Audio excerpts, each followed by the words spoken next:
Are you a survivor? Could you hang tough with animals living in the worst conditions on the planet? We're counting down the top 10 most extreme survivors in the animal kingdom and seeing how we stack up against their extraordinary endurance. Discover that when the going gets tough, the tough get pushed to the most extreme.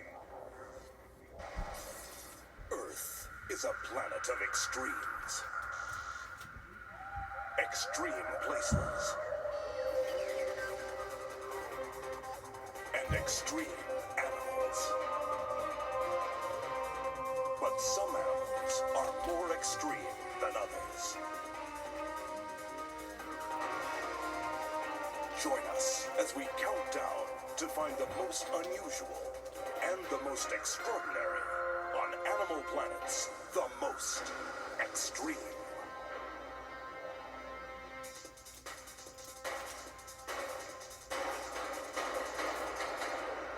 Number 10. Our countdown begins in a land of extremes. Extreme heat and extreme dryness. You have to be tough to survive in a desert.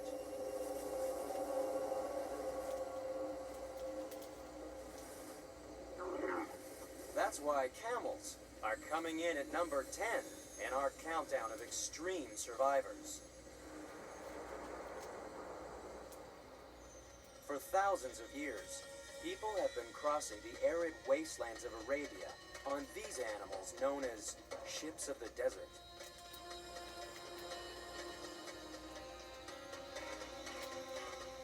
Other people have been less complimentary and called them horses designed by committee. But if so, the committee knew what it was doing. The camel might be ugly, but it survives in conditions that no horse ever could, as camel breeder Gil Riegler explains. Camels just have an amazing adaptation to the desert. It's arid, it's hot, there's not much food, but look how big these animals grow and how strong they are. They can carry 600 pounds of weight for 10 hours a day without that much water or food. Everything about them is adaptation to their environment. If you look at the nostrils are little slits and they have special muscles that will help them close them during a sandstorm. Little hairs inside them will siphon out the sand so they can actually breathe. When you look at the eyes, long eyelashes will keep the sand away from the eyes. And they also have a second eyelid that goes across it so they can walk in the desert with their eyelid covering their eye.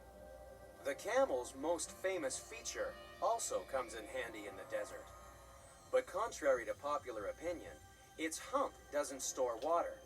It's actually full of fat, which it can use as a fuel supply in times of adversity. So with all these built-in survival features, just how tough is a camel? Imagine if you were dropped into a desert. There's no water, no shade, and the temperature's 120 degrees. You start sweating at an alarming rate. Sweating drains your body fluids. Lose more than 12% of your body weight, and you're in big trouble. With nothing to drink, in less than 36 hours, you'd be dead.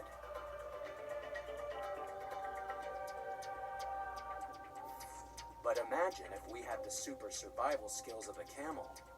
We'd be able to endure the extreme heat much longer than an ordinary human. That's because not only is the camel better at conserving water, it can lose more than 25% of its body weight and still survive. It can go without a drink for an incredible 8 days. So when it finally finds water, it's no wonder it can drink 21 gallons in 10 minutes. But it's a different kind of drinking that may take the camel out of the desert and into our homes. Camel milk is very nutritious. When you think about the desert, there really isn't anything there, especially when you think about fruits or vegetables that can supply vitamin C for the young baby camels. camel milk will contain triple the amount of vitamin C that cow milk will have in it. It also has insulin, and we're very interested in doing the research to find out how this insulin works with diabetics.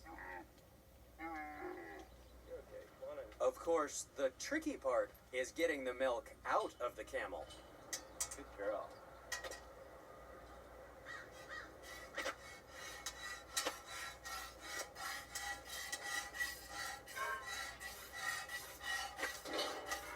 Gil not only breeds camels, but milks them. He set up the first camel dairy in the United States. But it's not a new idea. In deserts around the world, many people rely on this nutritious milk for survival. And Gil's discovered that camel milk has 40% less cholesterol than cow's milk, and will keep for 4 months in the fridge. It's a long way from the deserts of Arabia to the fridges of America. But who knows? Maybe one day we'll be calling the camel the cow of the desert.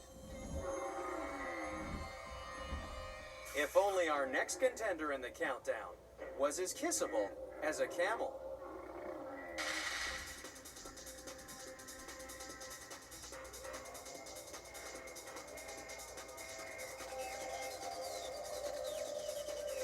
Number 9. Welcome to Dry Bones, Texas. It's time for a showdown with pest controller Michael Bowden.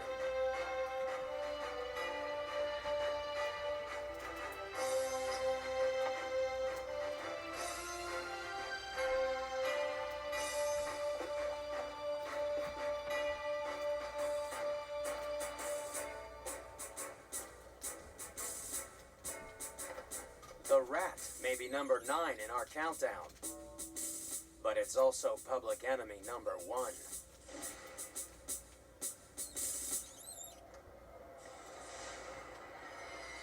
Rats have been around for millions of years, and they've always associated themselves with man, and as a result, they've been able to adapt their life, and they're very prolific. It doesn't take very long for a rodent to be born, and then let's say 30, 45 days later, it starts having young of its own. At this rate, a single pair of rats could have 15,000 offspring in a year if they all survived. And surviving is what rats do best. Rats are number 9 in our extreme countdown because they're so tough. They have to be, because we try really hard to get rid of them and the diseases they carry. But rats just keep coming back for more. Take a look at most cities, and you'll find for every person, there's at least one rat making itself at home. So how do these wily rodents always stay one jump ahead of us? Well, for a start, rats are incredible athletes. Their superhuman powers mean they can come into our lives through even the most unsavory entrances. They may be your worst nightmare, but have you ever dreamt of what it would be like to have the superpowers of a rat?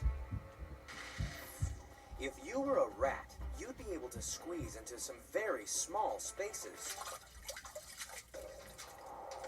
Thanks to the flexible bones in your skull, you'd be able to squeeze through any hole that's just slightly bigger than the width of your head. And you'd never get stuck in a pipe, because the jaws of the rat are 120 times stronger than ours. That means you could easily gnaw a hole in a lead pipe, or a garbage can, or even cinder blocks. And if there isn't a handy toilet to escape down, don't panic, because rats are so much smaller and lighter than humans, they have no trouble falling great distances. With the superpowers of a rat, you could survive a fall from a 5-story building. That's why we've had to try every trick in the book to get rid of these super survivors.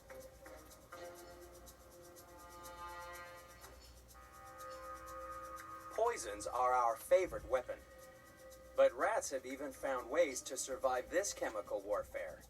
It seems rats take tiny bites of any new food they find, including poisons, which may help them build up an immunity. Coupled with the rat's fast reproductive rate, this has seen the emergence of super rats, animals that scientists have described as little bags of poison with 4 legs and a tail. Although rats may seem indestructible, they're still only number 9 in our most extreme countdown.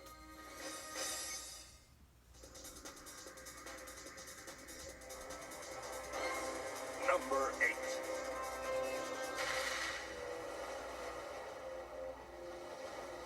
The sea can be extremely dangerous, especially if you're a gannet. The Australasian gannet is a hunter of fish, so it has a problem. How do you catch a fish when you're soaring 100 feet above the sea? The solution is simple, if a little extreme.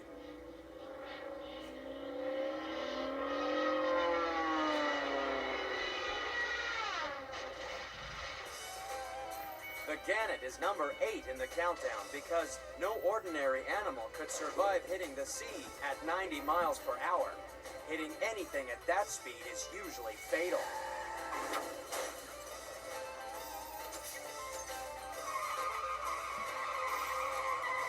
You'd have to be a dummy to try diving into the sea at these speeds. But gannets are extreme survivors thanks to their clever design. To make sure they don't swallow water, gannets have no nostril holes and can keep that beak tightly shut upon impact. And its body has built-in airbags just under the skin. Just before it dives, the gannet inflates these air pockets to absorb the shock of impact. We've installed a similar system in our cars.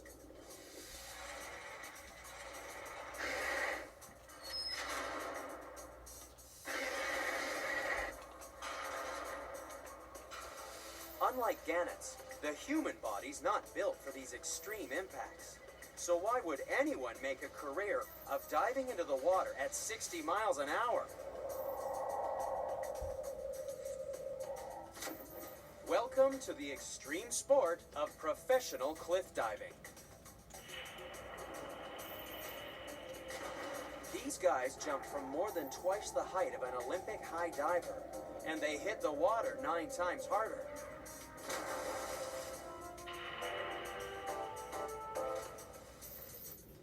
One of these human gannets is Dustin Webster. Why would I jump off of something? Well, unlike some animals, it's not for survival, that's for sure. The main reason I like to jump off is for adrenaline.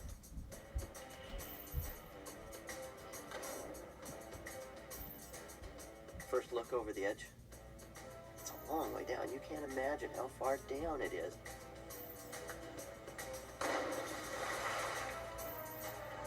The height I was going from today is actually 63 feet. That's about 19 meters. Pretty high when you consider that the human body's not made for that kind of impact. The only thing I can tell you is when you hit, you better not relax until you take your first breath of air.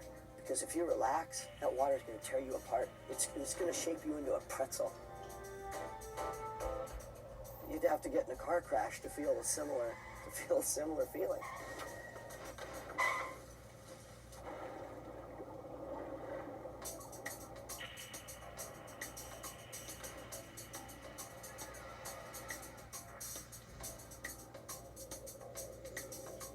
When you're in the air, you don't have time to think about, oh, I'm scared or anything. It's business at that point. You got to be paying attention, otherwise you're going to get hurt.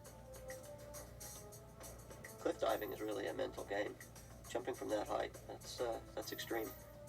Personally, I feel lucky that I've been able to do this for so long. I have a great life, traveling the world and jumping off of stuff. It may be fun, but cliff diving is also extremely dangerous, even when going feet first. That's why it's best left to those animals with built-in safety equipment and an appetite for extreme speed.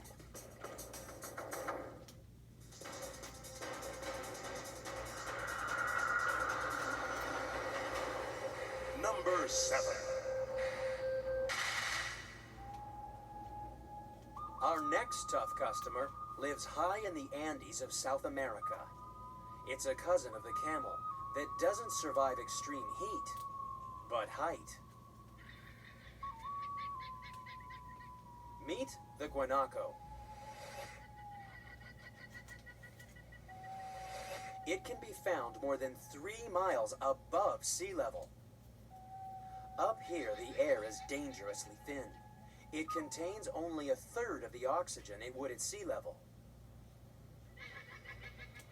That's why the guanaco is number 7 in our countdown.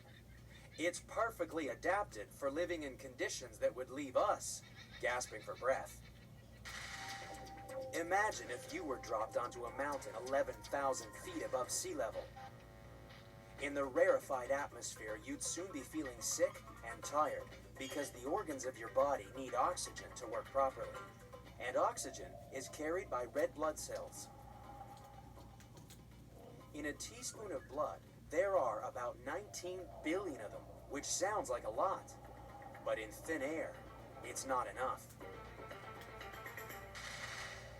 That's why climbing mountains can be a dangerous business. Above 16,000 feet, you're breathing 4 times faster than normal and still not getting enough oxygen. In the death zone, above 25,000 feet, your digestive system gives up and in a desperate search for oxygen, starts to eat itself. It's not a nice way to go.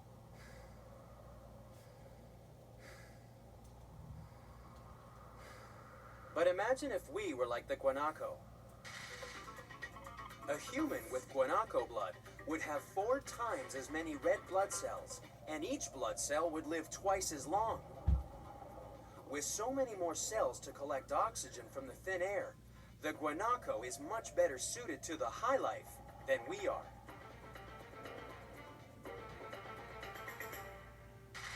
The guanaco was once described as a careless mixture of parts intended for other beasts and turned down as below standard. But like all our other contenders in our countdown, when it comes to extreme survival, this careless mixture can teach us a thing or two.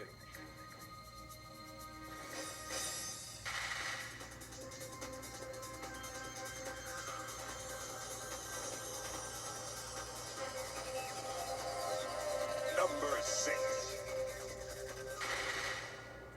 If rats are our worst nightmare, then cockroaches must be what rats have bad dreams about.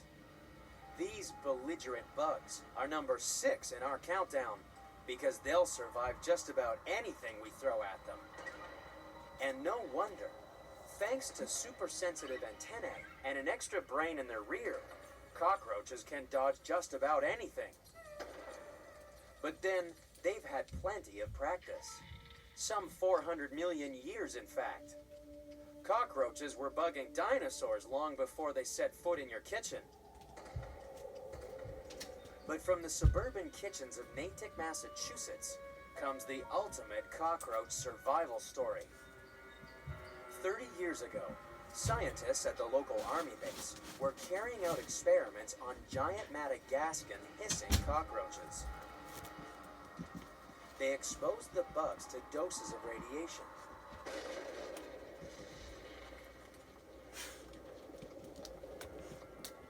Cockroaches can survive 200 times more radiation than we can. But at the end of the experiment, the scientists were left with a colony of radioactive roaches. So they decided they better poison the bugs and then seal them in plastic bags to be taken to the local landfill. But these were bugs that just didn't know when to quit. They shrugged off the poison, chewed out of the bags, and were soon running amok in the burbs. One resident even had radioactive roaches for breakfast.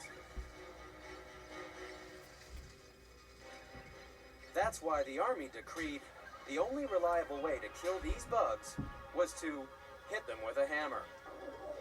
But even then, you'd have to aim carefully.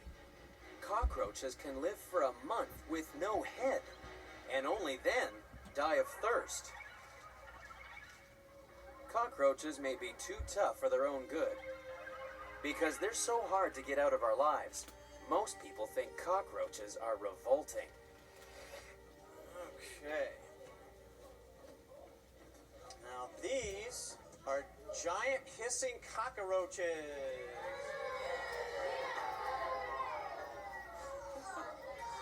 I told you you guys would like these. Even wildlife educators like Paul Hahn have trouble getting people to appreciate the truly incredible survival skills of the cockroach.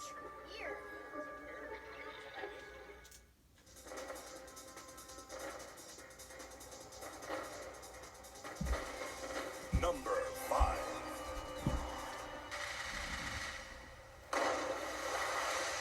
You can't find number 5 in the countdown with a snorkel. You need Alvin. Alvin is a deep-sea exploration vehicle. The deep sea is just like deep space, dark, dangerous, and unknown. So Alvin has to be built to withstand the most extreme conditions nature can throw at it. Imagine traveling 1.5 miles straight down. Sunlight disappears after only a few hundred feet.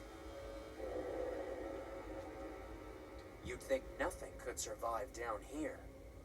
And then, out of the barren wastes, rises a miniature volcano.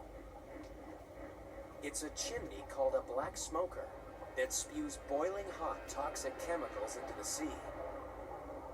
It would take something really tough to survive here. Something as tough as the tube worm. Tube worms are very strange animals. They're full of billions of bacteria that convert the black smoker's toxic chemicals into food for the worm.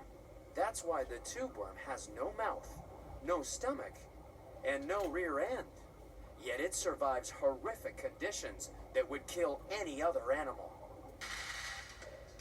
Imagine if you were as tough as a tube worm. You'd spend your life sitting in a bath of vinegar, just like the acid waters of the black smoker. And you'd be breathing hydrogen sulfide, a gas as deadly as cyanide. Your feet would be in water just above freezing, but your head would be cooking in wafts of boiling water coming from the vent. But the most deadly of all is the extreme pressure of all that water above you. It's like trying to breathe with a blue whale on your chest, pushing down at more than 3,000 pounds per square inch. We may not be able to survive 2 miles under the surface, but Tanya Streeter from the Cayman Islands gives it her best shot. Tanya is a freediver. That means she takes one big breath and finds out how low she can go. Can you imagine holding your breath for 2.5 minutes? And once you pass 200 feet, your lungs will be squeezed to the size of egg cups as the pressure collapses your chest cavity. But going down is the easy bit. On her deepest dives, she'll have to swim the height of the Statue of Liberty to get to the surface. And all this on a single breath.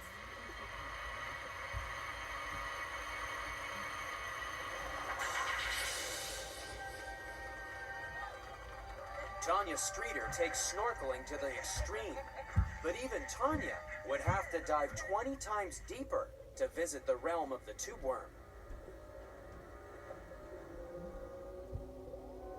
When nature calls, our next contender has learned to hold out even longer than Tanya.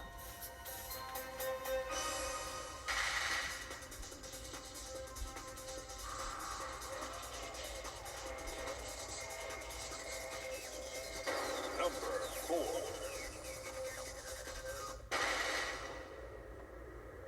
Welcome to the Arctic. In this frozen world, animals have to find ways to survive extreme cold.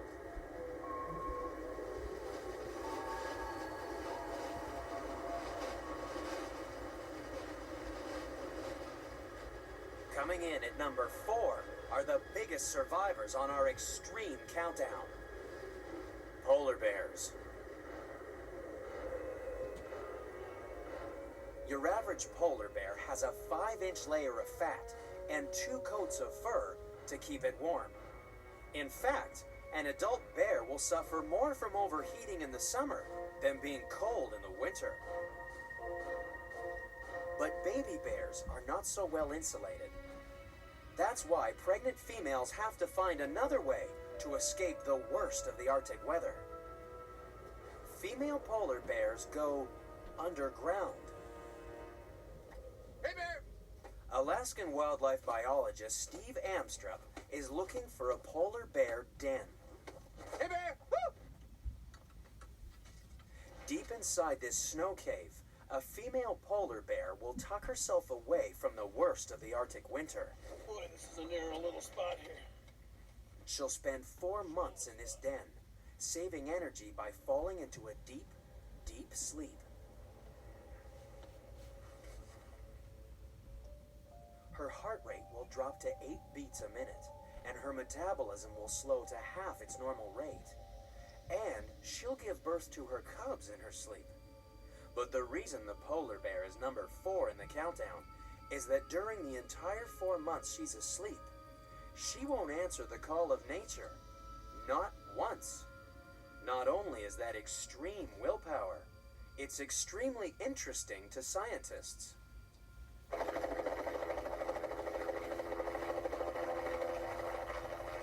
That's because scientists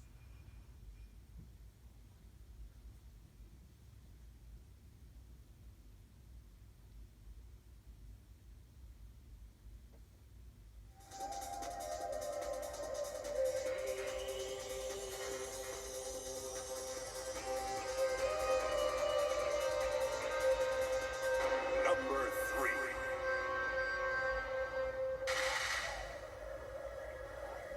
in Antarctica, cold is taken to the most extreme.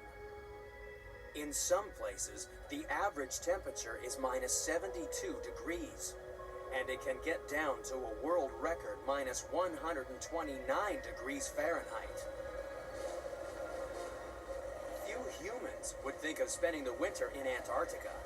After all, in these temperatures, exposed skin freezes in less than a minute. Yet number 3 in our countdown walks here in bare feet.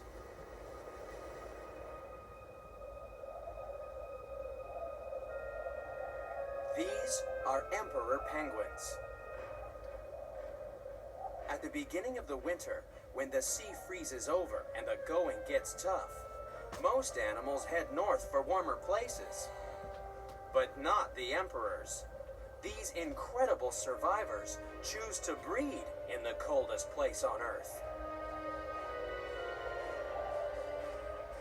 They waddle and slide up to 50 miles to reach their breeding ground, where they huddle together to keep out the worst of the wind. The females each lay a single egg, and then they leave the males to it. The colony of solo dads is plunged into the perpetual darkness of the Antarctic winter. But the males have a problem. There's nothing to build nests out of in this frozen wilderness.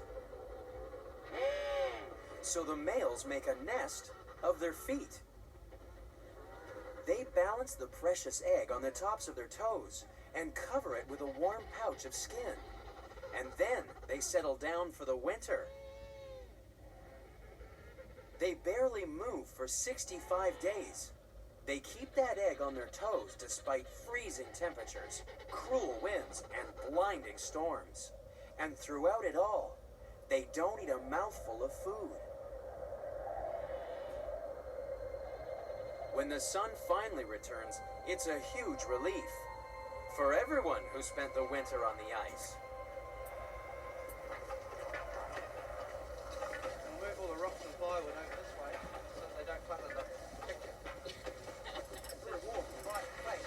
The arrival of spring signals the annual Scott Base Polar Plunge. The rules are simple. No clothes allowed, and you must go completely under.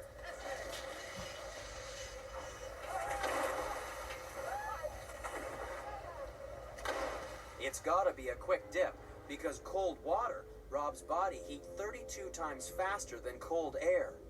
In freezing waters, it only takes minutes to stop your heart. But there are cases of extreme survival. In March 1975, an 18-year-old Michigan man was out for a walk when he fell through the ice. He was submerged in freezing waters for 38 minutes. When rescuers pulled his body from the water, there were no signs of life.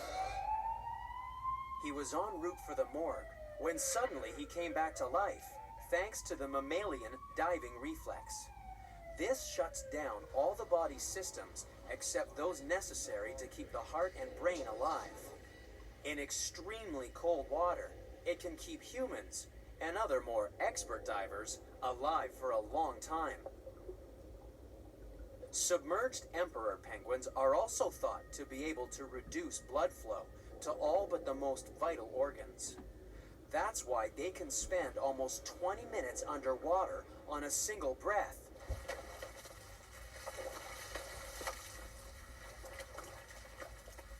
Once back on the ice, the female emperors head back to their hungry males. It's a good thing the females spent the winter feeding, because now the eggs have hatched, and there's an extra mouth to feed.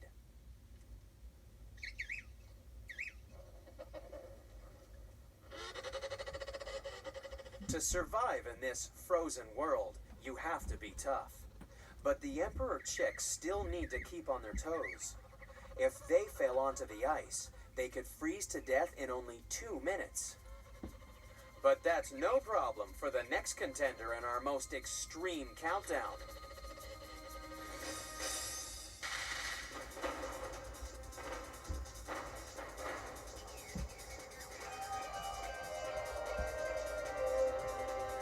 Number 2.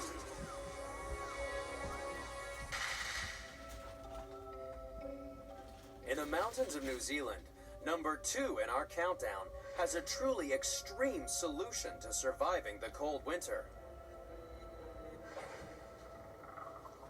This is a huge flightless cricket called a weta. It's one tough insect with an armor-plated body and massive jaws. But unlike polar bears or penguins, it's cold-blooded. So when the temperature drops, the weta chills out.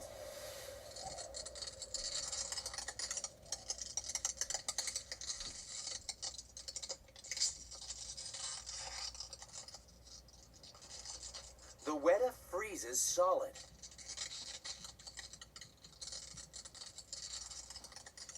Its heart stops beating, and all brain function ceases as the water in its body turns to ice, sometimes for several months. It takes a very special kind of animal to survive these freezing conditions.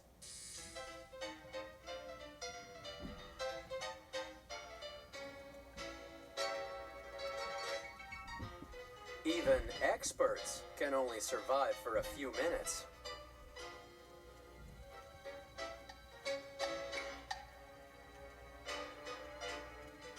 Unlike the weta, if ice crystals start forming in our cells, we're in big trouble. Ice crystals are big, sharp, and destructive. When mountaineers get ice crystals forming in their body, it's called frostbite. Ice destroys every cell it touches because it ruptures delicate cell membranes. Even when the frostbitten areas warm up and the ice melts, all cells are dead and destroyed, and that can lead to gangrene and amputation.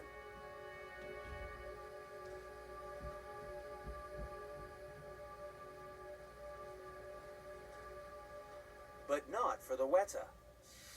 For when the thaw begins, the weta comes back from the dead.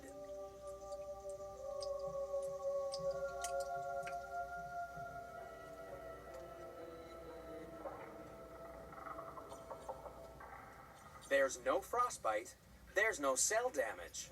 The weta's just been in suspended animation.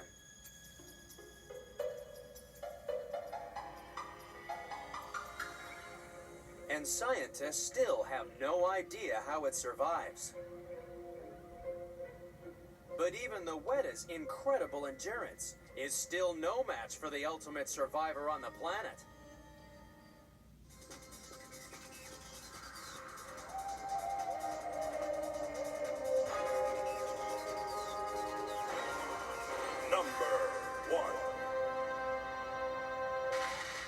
Number one most extreme survivor is so tough you can find it just about anywhere on the planet, from the bottom of the ocean to the top of the Himalayas.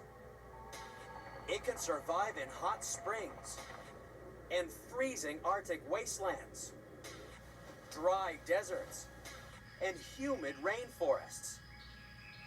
And it can even survive in your backyard. Entomologist Ruud Kleinpast is hunting for the world's toughest animal.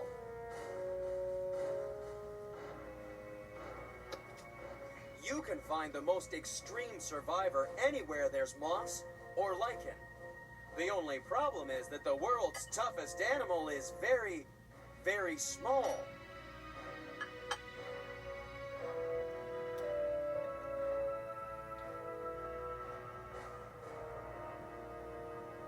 Coming in at number one in the countdown is the water bear. It's a real shame that the water bears are so small. They're invisible to the naked eye, but if you could see them, they look cute. Just like little teddy bears. Normally, this tiny animal waddles around on its 4 pairs of plump little legs, sucking the juices out of mosses and lichens. But when the going gets tough, how can the cute and squishy water bear be tougher than a grizzly bear? The water bear is the most extreme survivor on the planet because when conditions get tough, this animal effectively curls up and dies. It loses 99% of the water in its body and enters a state of suspended animation. Let's say a water bear starts getting too cold. It'll shrink down, retract all its legs, and shut down all systems until conditions improve. Once they're in this state, they're practically indestructible. Imagine if you were as tough as a water bear. If things started getting too cold, all you have to do is curl up and lose virtually all the water in your body. You'd enter a state of suspended animation. Freezing solid would be no problem to a human water bear. Water bears can survive temperatures as low as minus 328 degrees Fahrenheit. Extreme heat would be no trouble either. Water bears have survived a scorching 303 degrees. Imagine if a human was exposed to radioactive material. You could be 150 miles downwind from a nuclear blast and still get a lethal dose of fallout. That's about 500 roentgens, the units used to measure radiation. The indestructible water bear has been shown to survive 1,000 times that amount. And life in the desert would be no trouble for a water bear. With nothing to drink, most humans would last less than 2 days. But even camels are no match for one incredible water bear. A long time ago, a water bear was trapped in a museum specimen of dried moss. It came back to life when scientists added water to the moss 120 years later. The water bear's toughness is literally out of this world because it could even survive the vacuum of space. It seems you can never judge an animal by its soft and squishy looks.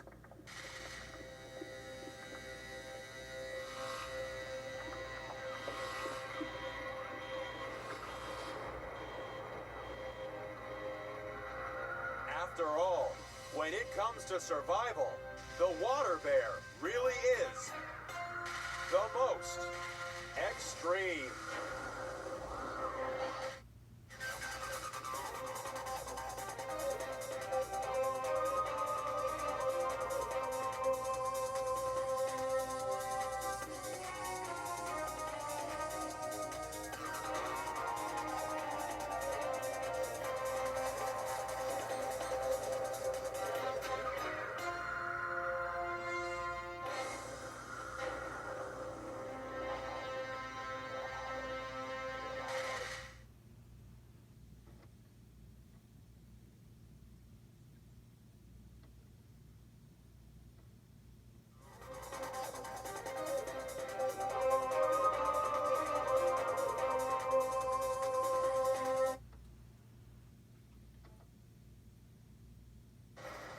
Are you ready to rumble? Well, stand by for action, because we're going head-to-head with the best warriors in the natural world.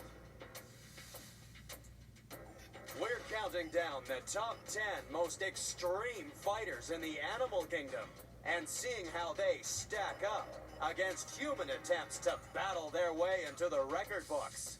Discover that all's fair in love and war when fighting is taken to the most extreme. Earth is a planet of extremes. Extreme places.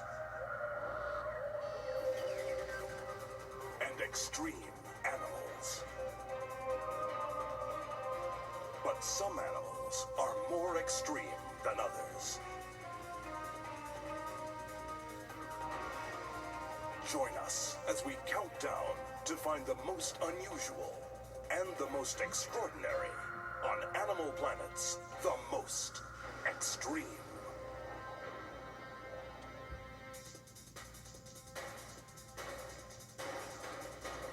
Number 10. Take a close look at the cat. For inside this tiny hunter is the heart of an animal that's roaring in to number 10 in the countdown.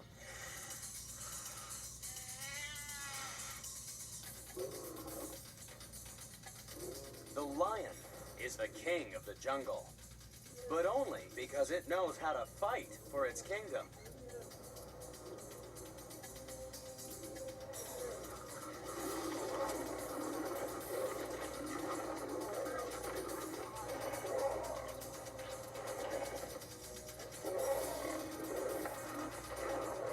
The lion is built to fight. It can weigh more than 3 men and has enough muscle to break a zebra's back with a single blow. It's number 10 in the countdown because for thousands of years, lions were a worthy foe for the strongest fighters in history.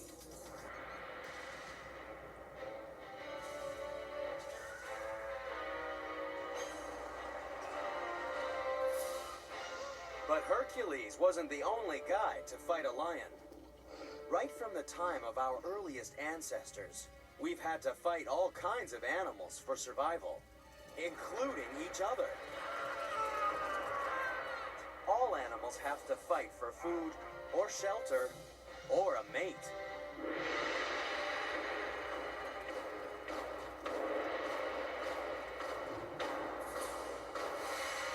And in the animal kingdom, it's the best fighter that usually gets the girl. The male lion that's the best fighter has all the girls too. But since all he has to do is fight off other males, he has lots of time to do what males do best. Lions are only number 10 in the countdown because although they're great fighters, they can sleep up to 20 hours each day. It's the females who have to do all the hard work of hunting and raising the kids. But a lioness is a fighter in her own right.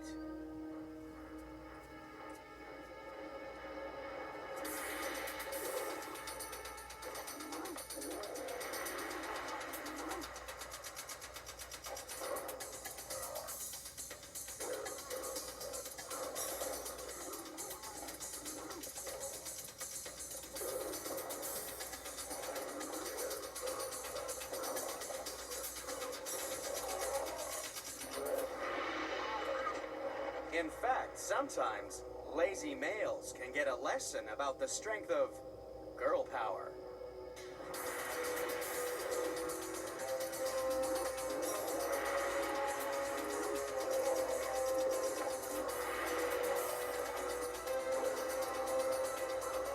Perhaps we should be calling the lion the queen of the jungle.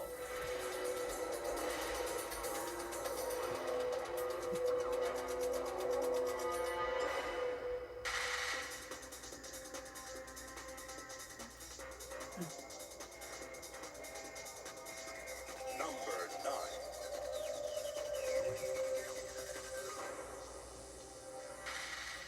At number 9 in the countdown is a truly extreme fighting machine, with armor plating outside and high explosive inside.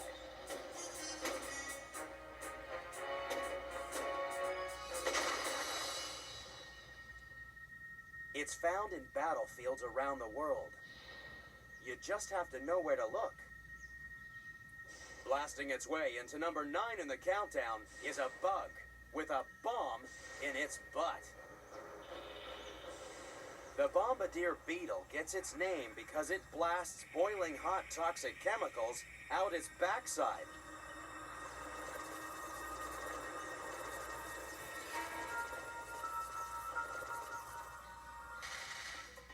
But the beetle has a problem. How do you make sure the bomb doesn't blow your bottom off? The secret lies in keeping the two explosive ingredients well separated. In one gland, it stores hydrogen peroxide, a potent chemical we use as rocket fuel. It squirts a little into a reaction chamber and then adds enzymes. The result is explosive.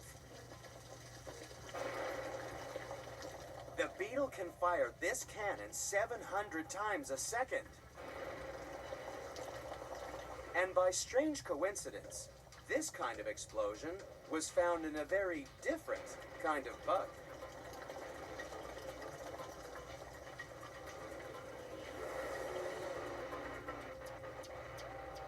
This is a doodle bug, the nickname of the V-1 rocket manufactured by Germany in World War II. These flying bombs were powered by an engine that bore an uncanny resemblance to the bombardier beetle's backside. The pulsing series of explosions gave the V-1 rocket several nicknames, as well as doodle bugs. They were called buzz bombs and farting furies.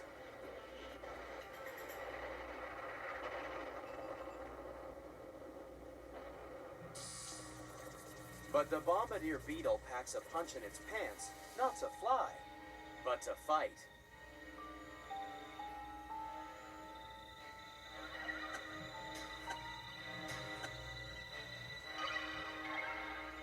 Thanks to this secret weapon, the spider ends up with a burnt face full of toxic chemicals, while the beetle lives to fight another day.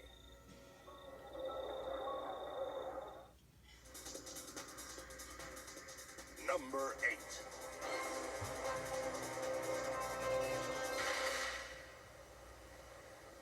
Some fighters have a nose for trouble.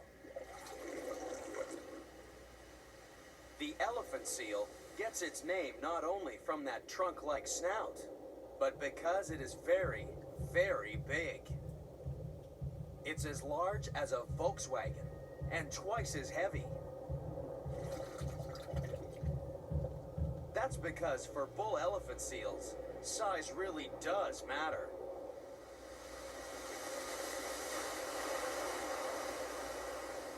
For when it comes to throwing their weight around, nothing can compare with an elephant seal.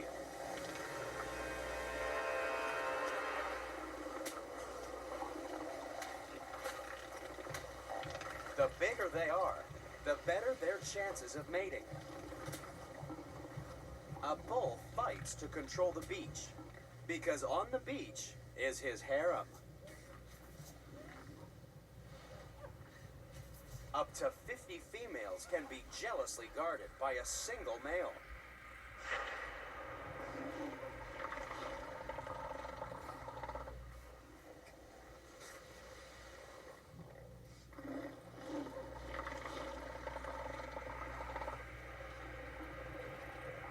But it's not easy looking after all those females.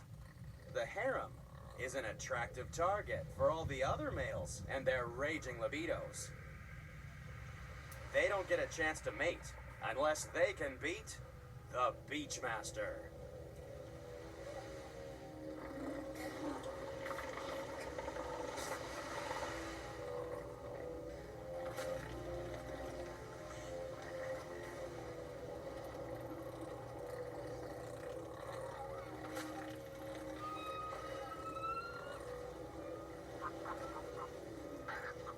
As well well as being incredibly fat, bull elephant seals have developed a thick callus chest shield as protection against all the pushing and shoving.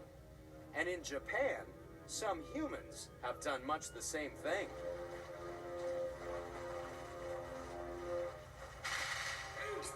There's no weight class in sumo wrestling, so just like elephant seals, bigger is usually better. But wrestlers have a secret weapon. Their loincloths are never washed. They believe if you wash the loincloth, you might wash away all the wrestler's experience. Considering that a professional sumo's career can last more than 10 years, there's an awful lot of experience in that loincloth. Bull elephant seals need both great experience and great size to keep control of their harem. But sometimes, the biggest bulls on the beach don't always get the girl.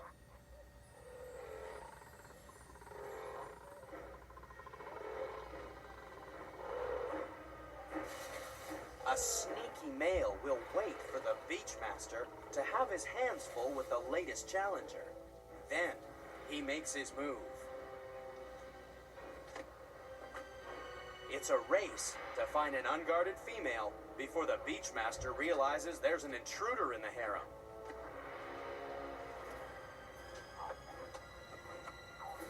It just goes to show that sometimes brains really are better than brawn.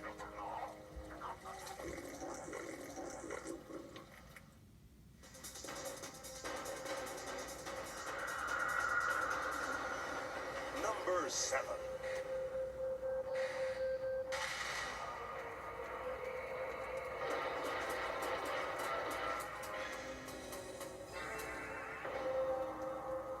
In all the kingdom of the living, there's no more deadly or voracious creature than the praying mantis. We're lucky the praying mantis only grows to enormous size in horror movies, because this really is one bad bug. It's number 7 in the countdown, because this fighter strikes with lightning speed.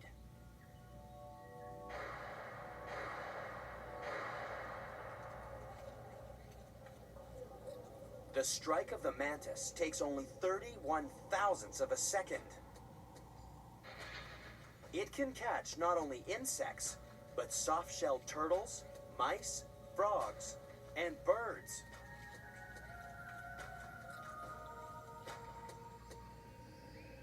So when it comes to fighting, just how good is a mantis? Catching harmless insects is one thing, but what about taking on a spectral tarsier?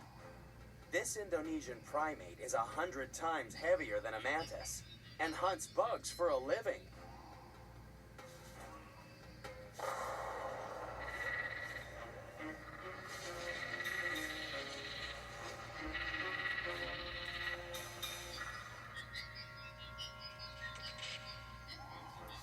If a mantis can fight off a hungry hunter like the tarsier, it's not surprising that some humans have tried to copy its moves.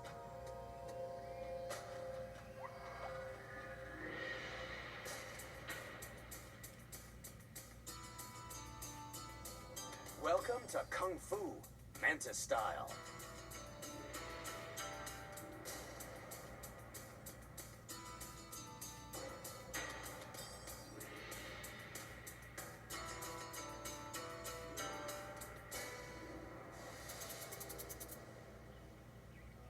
About 400 years ago, a Chinese martial arts master called Wang Long was really impressed by the praying mantis's concentration and devastatingly fast strike.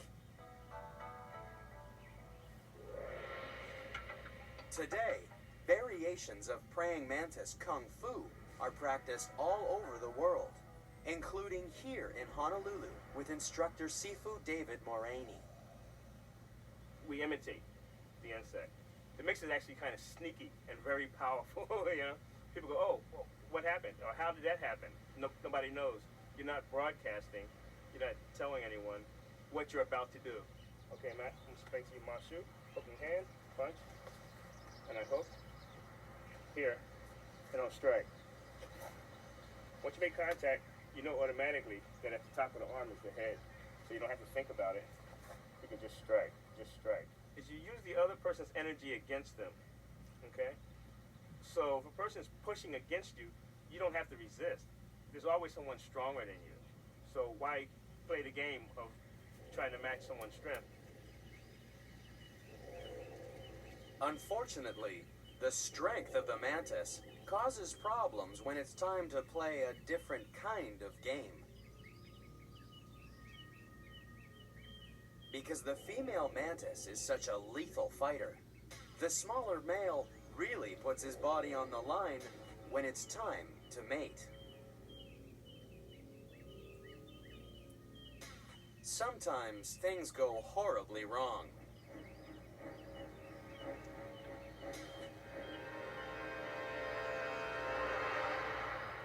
Fortunately, the male can continue copulating without its head.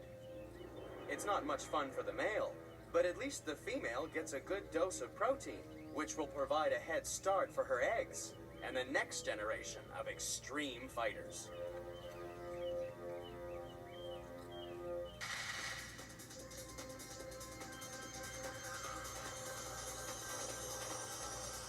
Number 6.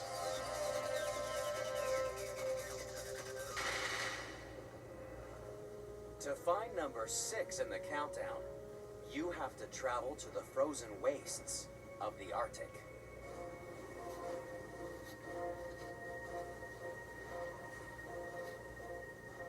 The polar bear doesn't have many friends. It's a solitary animal, and it likes it that way. For when two bears are after the same food or mate, bad things happen.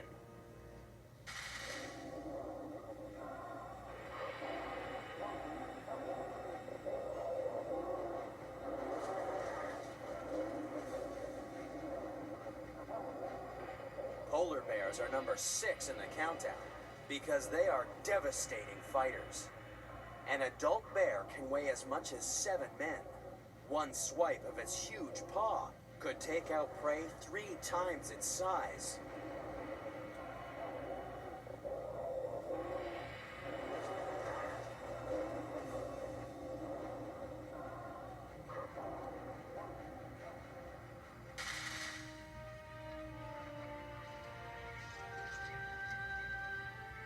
There's really only one animal that could take on a polar bear and win, and that's another polar bear. They're just too big and too fast. So it's no wonder the bear was an inspiration for a group of human warriors.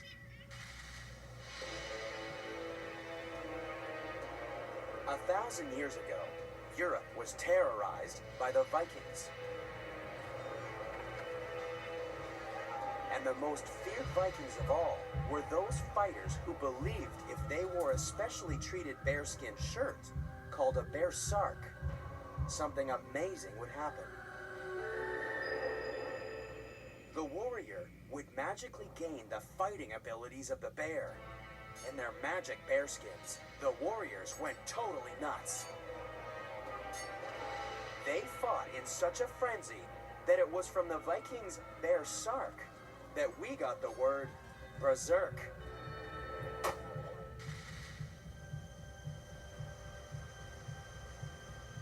The terrible fighting abilities of the bear still fascinate people today. But luckily for the polar bear, now when people go berserk, they don't need a bearskin shirt.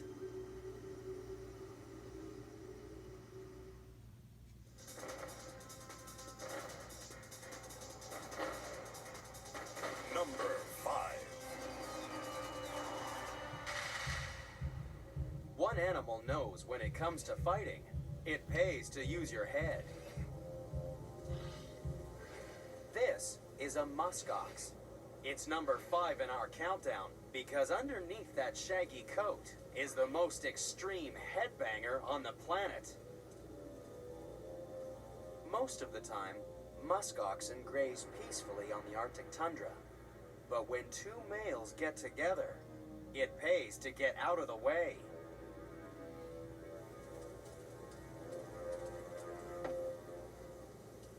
This tooth-rattling collision would kill a human. Yet males will charge at each other up to 20 times or more during a fight. Hurtling towards each other at 20 miles an hour would be like going head first into a car wreck.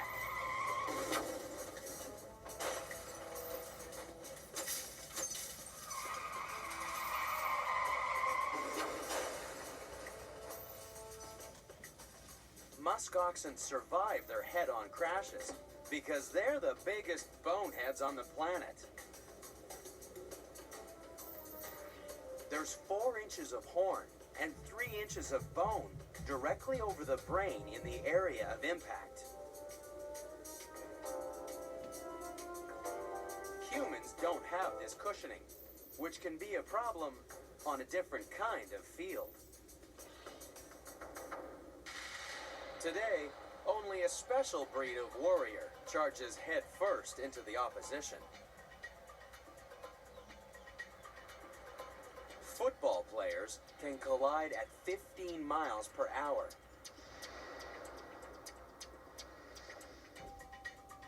The trouble is that in the collision, the brain keeps moving when the skull stops. When the brain crashes into the skull, we get concussed because the impact damages the delicate nerve tissue. That's why we invented the helmet.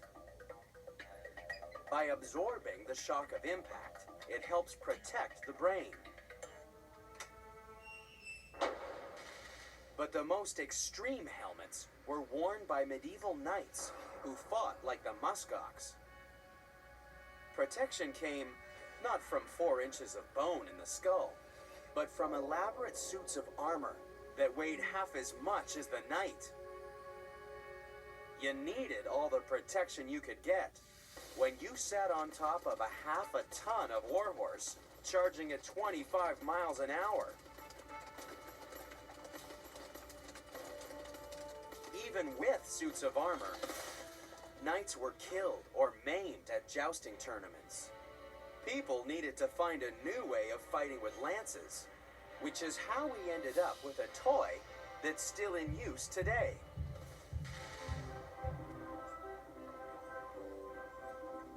The carousel was originally developed with dummies riding on the toy horses, which were a much safer target for a charging knight.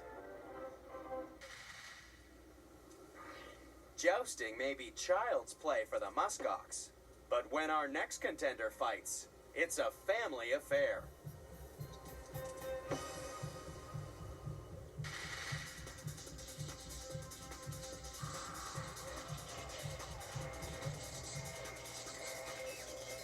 Number 4. Sliding in at number 4 is the most unusual fighter in the countdown. Here at Orana Park in New Zealand, they've had to build a moat to keep this contender contained. For while this animal can't swim, it can fight.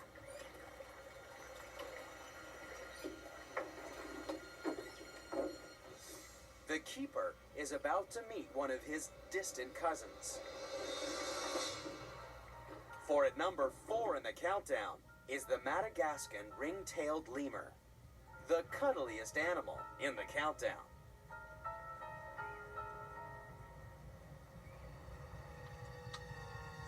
But looks can be deceiving, for these primates have turned war into a fight for the whole family.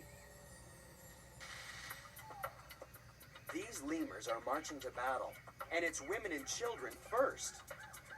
That's because in a lemur troop, it's the females that are large and in charge. So in a fight for their territory, the females and their babies are in the front line.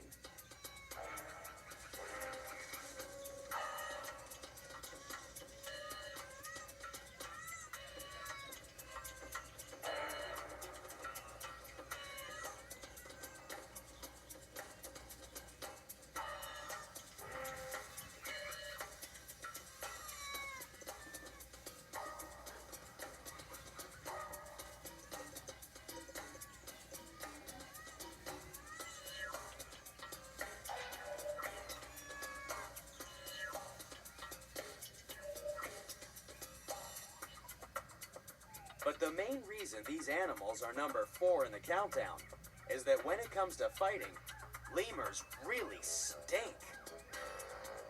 First of all, they mark their territory using special scent glands on their wrists.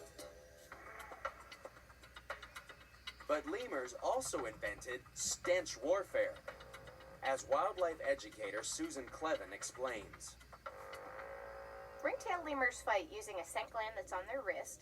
They rub it with their hands. They actually transfer the scent from the glands onto their hands and then also onto their tail.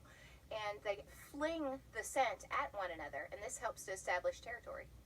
It's pretty stinky to ringtail lemur.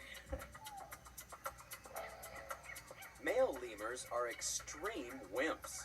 They're terrified of the females and will only fight other males by flinging perfume at each other with their tails.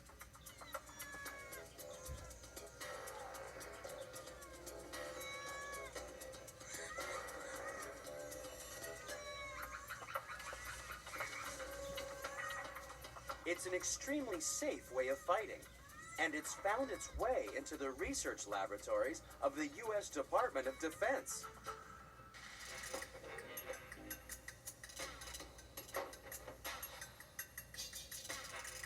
Scientists are hoping to design a smell so they can fight like a lemur.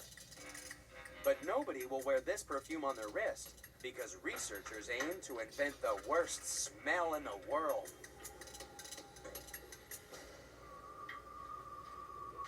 Imagine if you could use smell as an offensive weapon. You could clear the streets in no time if you dropped the ultimate stink bomb. And unlike rubber bullets and tear gas, the only thing a stink bomb would hurt is your nose.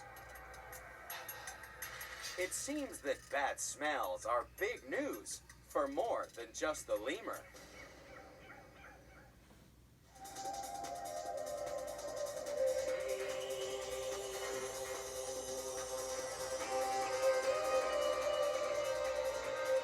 Number 3.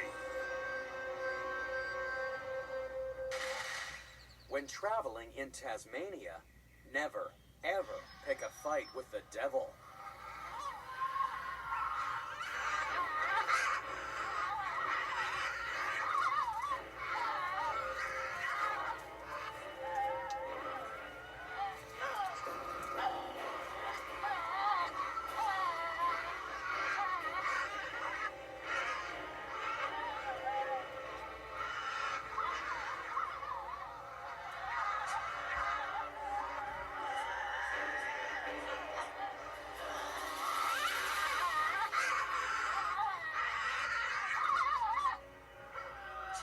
The Tasmanian devil is number 3 in the countdown because it's such a ferocious fighter.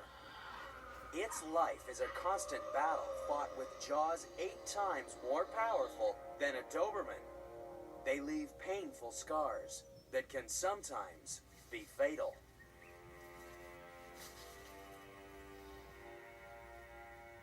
Usually, the only time devils meet is to fight for food or for sex. That's the problem of being genetically hardwired to fight. There's not much romance in the life of a devil. After only 1 week of violent courtship, this she-devil has decided that her mate's been mooching around her burrow for too long.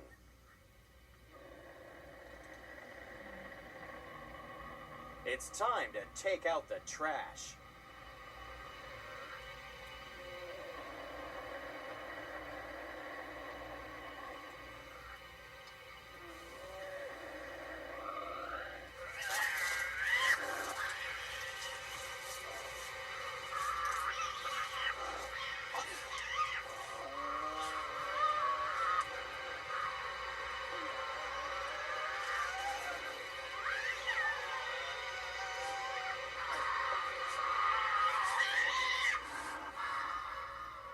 In this battle of the sexes, the female always wins.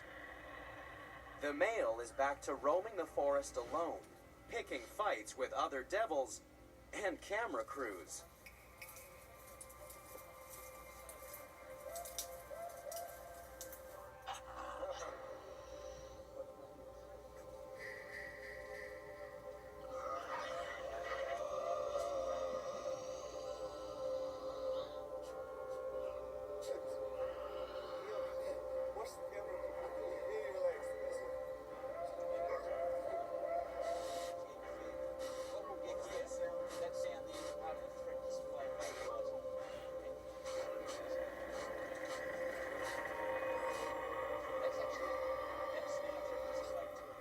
This little marsupial may be one hell of a fighter, but our next contender makes even the devil look positively angelic.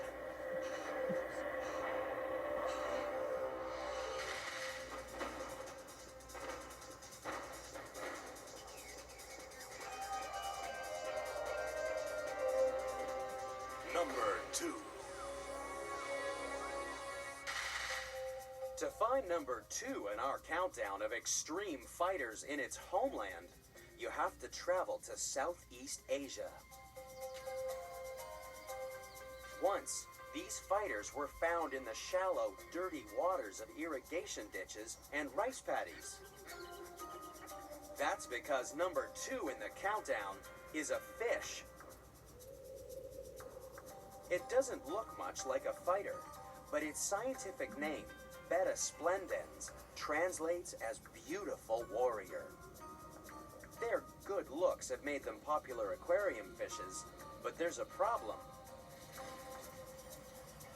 These warriors need special care and attention because they're born to fight. They're so aggressive that they have to be kept in solitary confinement, according to Los Angeles beta breeder Faith.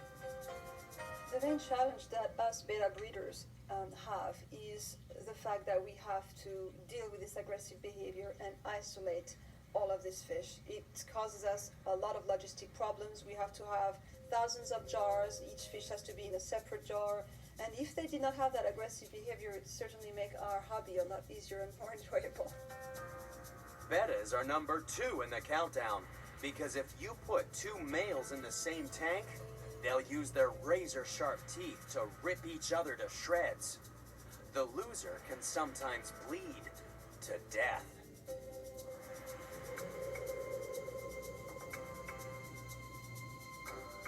We do not know why betas are so aggressive, but I have heard of an experiment that has been done where 2 males were taken to a lake and basically released in the center of the lake, and they had the entire lake for themselves, and they proceeded immediately to fight each other.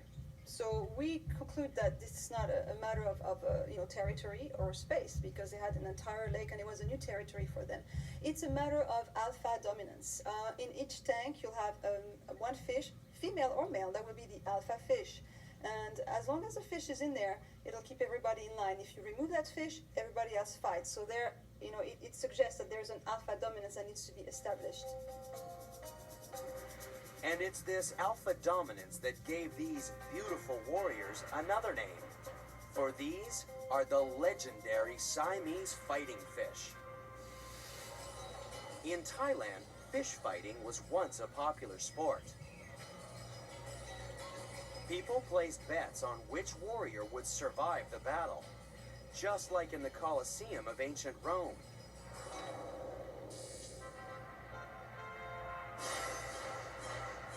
Just like Siamese fighting fish, gladiators were trained to kill in the name of entertainment. Although their lives were often short and brutal, gladiators were the rock stars of their day. In Pompeii, someone scribbled a piece of graffiti on a wall that suggested the gladiator Celadus was a heartthrob. One Roman senator's wife was even said to have preferred gladiators to her country, her children, and her husband.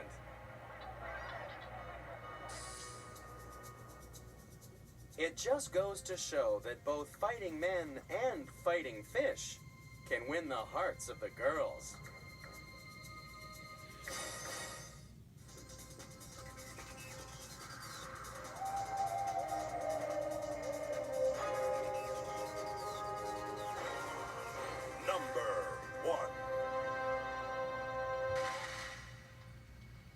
In the frozen forests of northern Europe, the most extreme fighters on the planet sit in a fortress waiting for spring.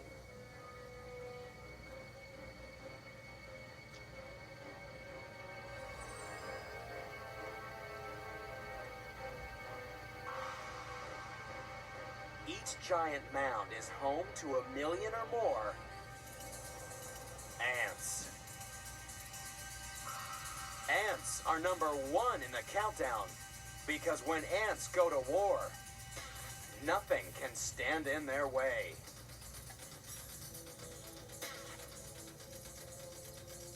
Ants are the ultimate warriors because some individuals are literally born to fight. In addition to the ordinary worker ants, some colonies create a caste of professional fighters. This is a soldier ant. Those massive jaws are great for fighting, but not much else. It can't even feed itself and relies on other ants to bring it food to keep it fighting fit. But these soldiers are also equipped with chemical weapons. A sting in the tail of the ant can inject a deadly poison. Individually, each soldier is armed to the teeth. But what makes the ant army so deadly is the sheer weight of numbers. For when ants fight, it really is the attack of the clones. Imagine if the U.S. Army was like an ant colony, and all the soldiers were sisters. In her lifetime, one ant queen could give birth to more soldiers than the entire U.S. military. This is the most extreme fighting force the world has ever seen. There can be up to 20 million sisters living in the biggest single colony of any animal on Earth. For these are army ants.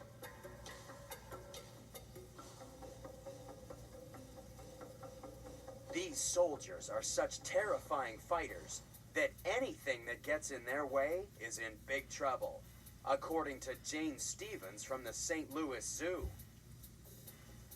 Army ants are some of the most vicious animals on the planet. These animals are completely driven to get from point A to point B. They will destroy anything in their path. It will not stop no matter what. They will go after tarantulas, they will go after lizards and frogs and toads. They've even attacked humans from time to time. But ants also attack ants. They're so aggressive that scientist Edward Wilson once said, if ants had nuclear weapons, they'd probably end the world in a week. But even without bombs, ant battles can be devastating. It begins when a scout sees an intruder from a neighboring colony. The alarm is raised and reinforcements pour out of the nest. But ants are smart. They won't commit to a war unless they think they can win. So ants calculate the other colony's strength by judging how many workers show up to battle. They recognize their sisters by odor and separate immediately. Only if they sniff an advantage will they send in all available reinforcements to start fighting. Just like human wars, the worst defeats occur when one side has miscalculated the strength of their opposition.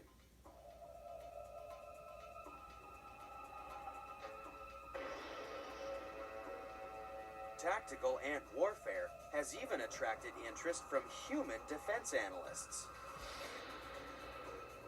They're taking a close look at ants to try and sharpen their own techniques at estimating the strength of the enemy.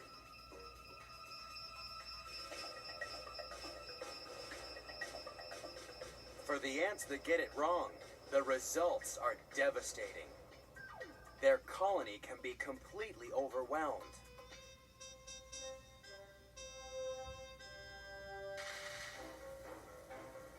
The victorious colony will kill the queen, steal the food supplies, and even make slaves of the defeated workers.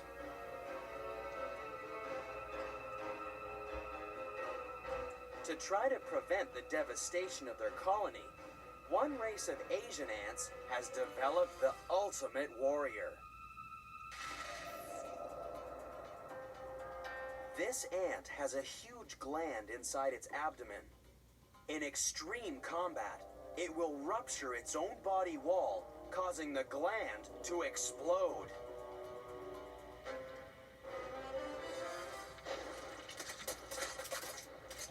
The ants are like walking grenades, spraying sticky toxic material all over the enemy.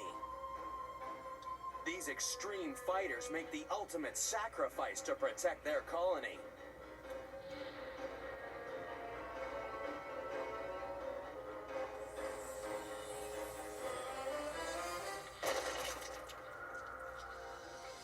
That's why, when it comes to fighting, the ant really is the most extreme.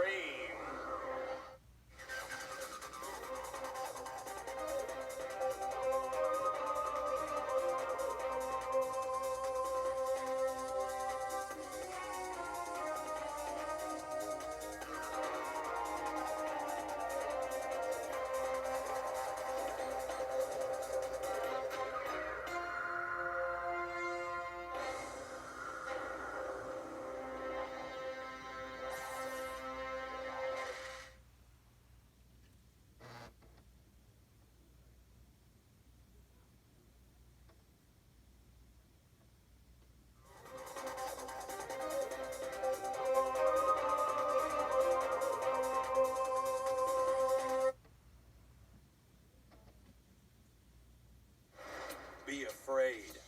Be very afraid. For we're on a search for the scariest creature on the planet. We're counting down the top 10 most extreme nightmares of nature and trying to find out why they scare us so badly. Discover the real meaning of fear when terror is taken to its most extreme. Earth is a planet of extremes. Extreme places. And extreme animals. But some animals are more extreme than others.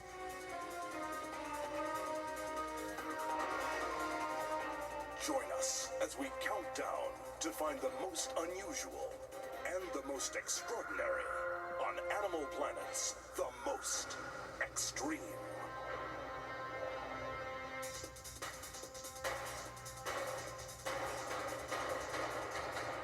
Number 10.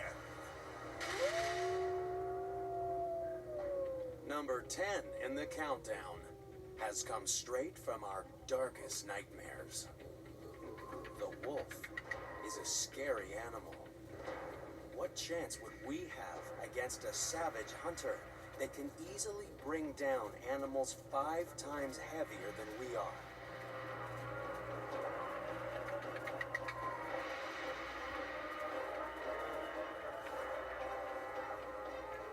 You can't outrun wolves.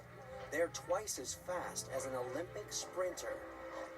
No wonder we've been afraid of the big, bad wolf for thousands of years.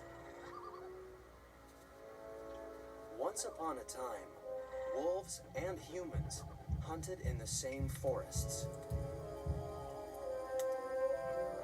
Once, it made sense to be afraid of the mighty wolf. But today, things have changed. Now, we live in houses, far away from the ferocious animals that terrified our ancestors.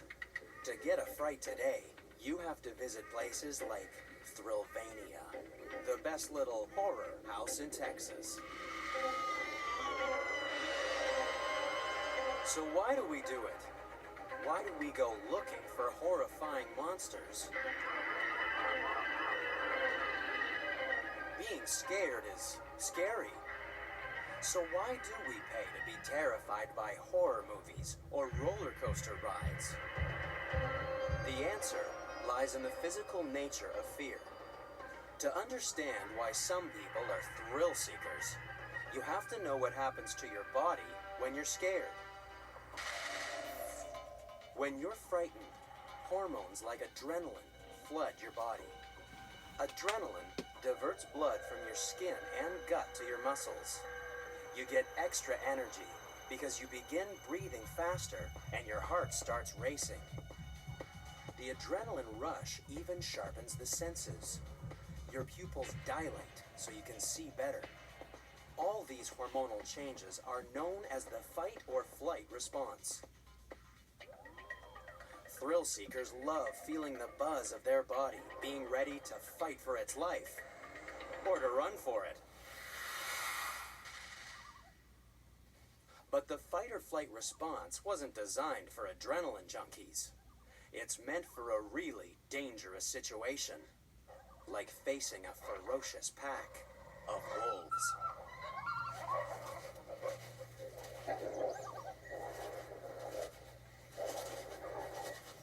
But do wolves deserve their terrible reputation? After all, there's never been a documented case of a healthy wild wolf killing a human in North America. In fact, after years of persecution, wolves are more scared of us. They'll keep well out of our way. And that's why the big, bad, bashful wolf is only number 10 in our countdown of horror.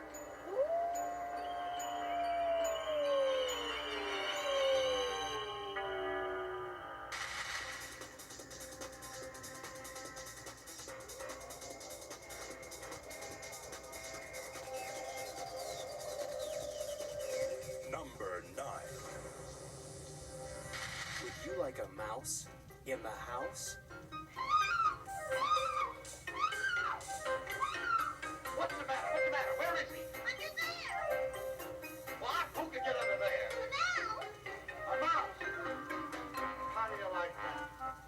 Can you imagine anyone being afraid of a little thing like a mouse?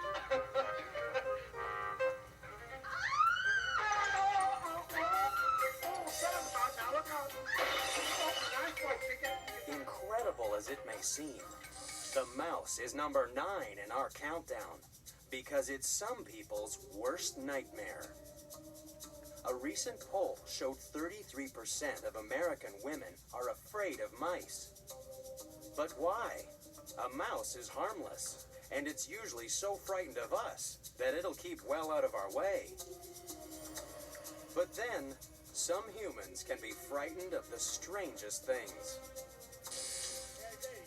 More than 40% of Americans are terrified of speaking in public. Some even have a phobia, which means that even though there's no physical danger, their body goes into the fight or flight response. Blood is directed away from their skin, leaving them with cold feet and sweaty hands. Their heart races, and they're ready to fight. Or more likely, run screaming from the stage. We sometimes call this phobia stage fright, but there are many others. Chronomentrophobia is the morbid fear of clocks. Selenophobics are afraid of the moon. Triskaidekaphobia is the fear of the number 13. Elatophobia is the fear of bald men. So why are sufferers of moosophobia so afraid of mice? One doctor suggests it's a fear not of, but for the mouse. When a mouse pops up, it stimulates the idea of having to kill it, and that's what causes the anxiety. And the problem is that mice just keep popping up. In good conditions, one female can have up to 11 babies every 3 weeks. And conditions don't get any better than the grain belt of Australia.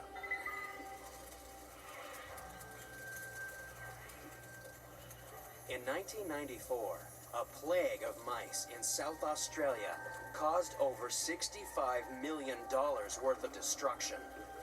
No wonder some Australians are afraid of mice.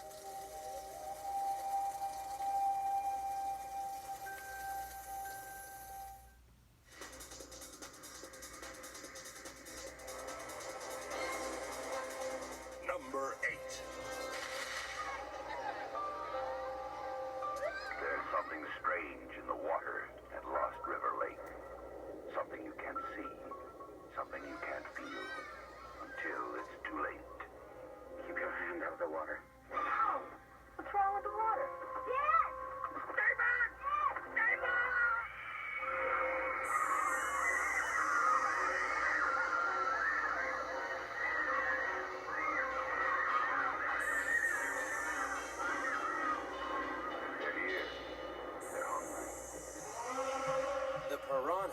is a little fish with a big reputation.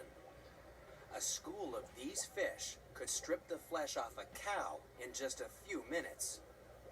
Piranha are number 8 in the countdown because their ferocity is world famous, even though they're only found in the rivers of South America.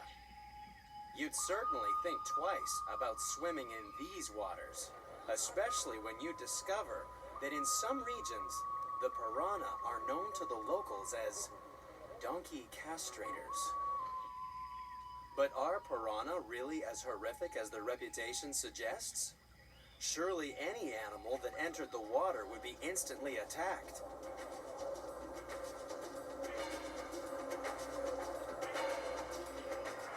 But the otter is safe.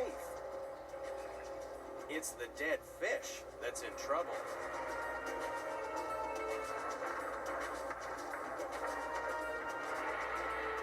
Contrary to popular opinion, piranha are scavengers, which is why they're happier eating a dead fish than a live otter.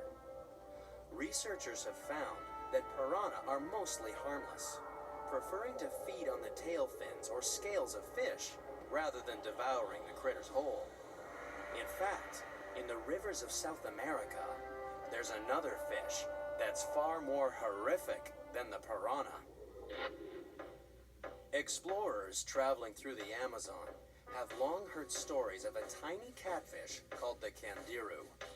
Like a tiny vampire, it swims up into the gills of a larger fish and feeds on its blood. But the truly horrific thing about the candiru is that sometimes it makes itself at home inside humans. It's attracted to urine, so it enters our body through our most private parts. So if you're traveling in South America, never, ever use the river as a toilet. In fact, maybe candiru could be exported. There'd be a demand for its deterrent effects in any public swimming pool. In South America, it pays to remember that there are all sorts of reasons not to go in the water.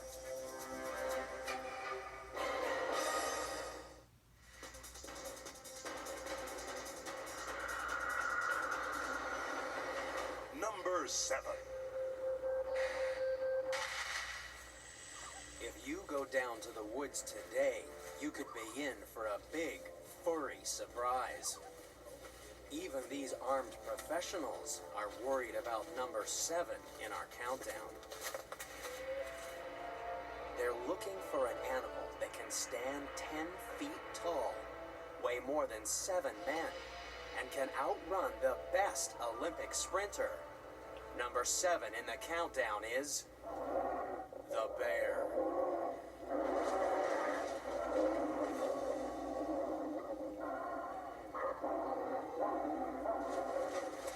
The grizzly bear is the undisputed heavyweight champion of the mountains and one of the biggest carnivores on 4 legs.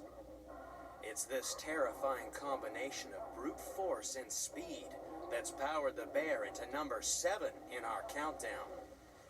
For even though a hiker in the Rocky Mountains is more likely to be hurt by a rutting elk, a falling tree, or even another hiker, it's the bear we worry about. And that's why some people walking in the woods take serious precautions. They arm themselves, not with bullets, but darts.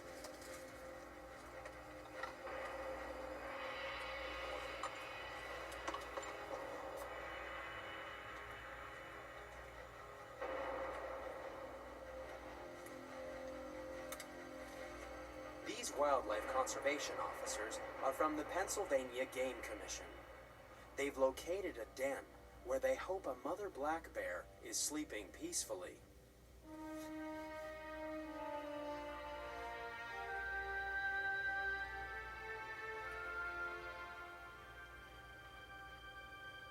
The tranquilizing injection should ensure that the hibernating mother doesn't wake up, for the officers are after her cubs.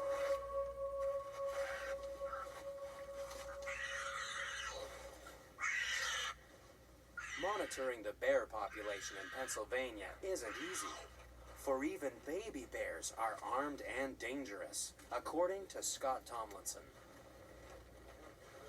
Those claws are at this stage very sharp.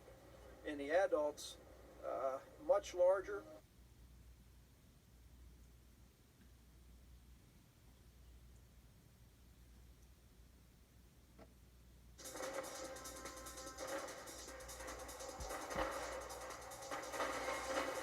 Number 5.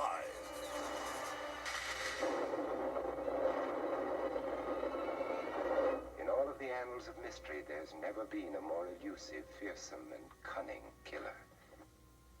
He'll lure you through hidden passages to make you his next victim. But nobody lives forever, so why be afraid of the bat?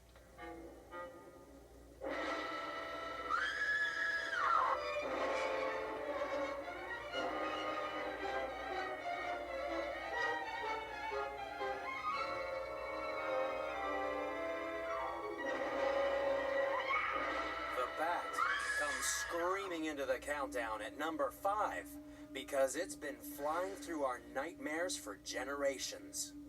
Even today, with sophisticated night vision cameras, bats are still surrounded in a fog of superstition.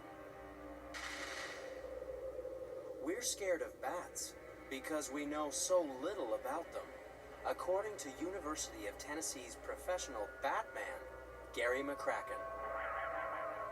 Bats are mysterious. Most people don't know very much about bats. They're active at night when people are typically asleep.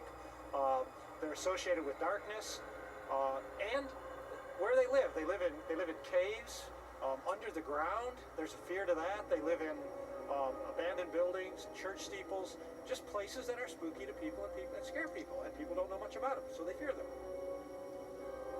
Half the things people think they know about bats aren't even true. Everybody knows that when a bat flies past your head, it's trying to attack you.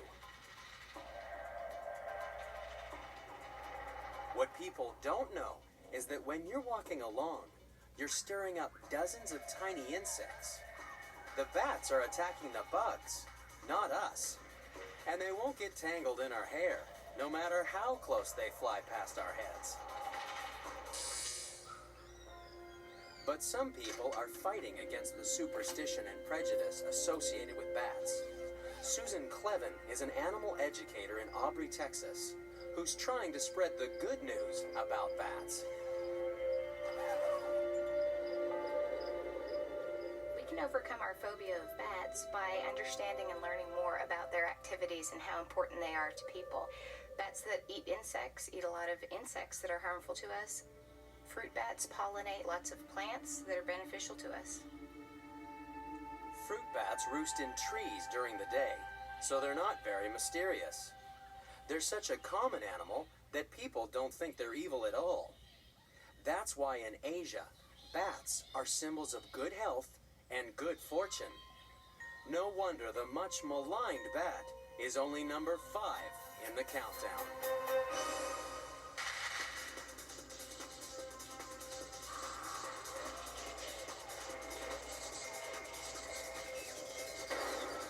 Number 4.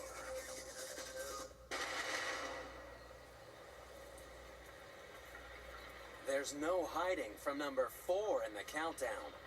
It can be found in our gardens, our houses, and our sheds.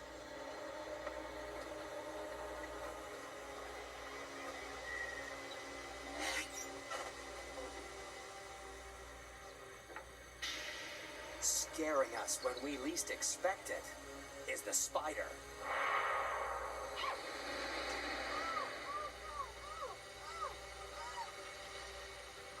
Perhaps you're frightened of the way the spider scuttles across the ground on those big, hairy legs, or the way it stares at you with those 8 beady eyes, or maybe it's those 2 horrific fangs. Some psychologists believe that everybody has an instinctive distrust of spiders, but if you have a bad experience with a spider or see someone else's fear, then your built-in paranoia can become arachnophobia. Extreme arachnophobics are compulsive cleaners and will even tape windows shut to make sure that spiders can't get in. Some arachnophobics are so paranoid, they seal their newly washed clothes in spider-proof plastic bags. But at last, help may be at hand. It may be possible to find a cure for even the most extreme cases of arachnophobia.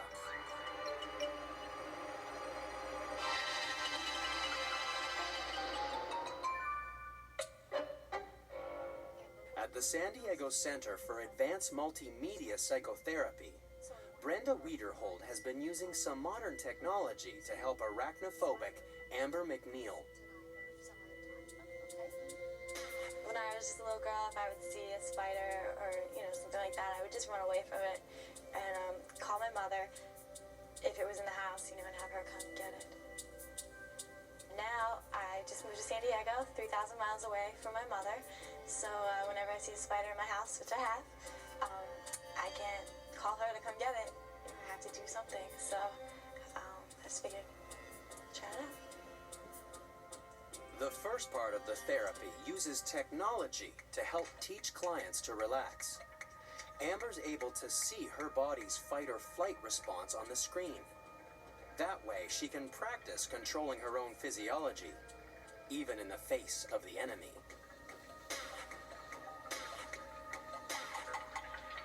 Amber can even come face to face with a virtual spider.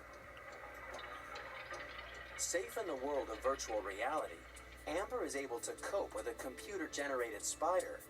But is she ready to travel to the local pet store and confront her worst nightmare in the flesh? Oh, how pretty. Look at him. Oh my gosh. Yes, What do you think? You should hold him first. Do you want me to hold him first? Okay. Come here, guys. Oh my God. Oh, here we go. Here we go. You're okay. Okay. All right, Harry, how about you just chill? Okay. There you go. Just sit there. He's just going to sit for a while now. Okay. Once he feels stable, he'll just get comfortable and sit. Yeah. And you'll have to make him get off of you. Okay. There he's coming down a little bit. He's actually not at all what I thought he would be like. You were right. Like how you said he was just this little tiny, air puff. I thought they were going to be really, dense. Yeah, we create these big monsters in our mind, and then once we realize that it's not so much, it's not terrifying anymore. I don't want him to get in your hair, Alicia. Yeah. It's a little funny, to have him crawling. Yeah, but he's just stopped on your shoulder, Amber. He's just sitting there. I wish I had my camera. He's so cute. He's like a little parrot. Yeah. Exactly. When my mom sees it, she would never believe.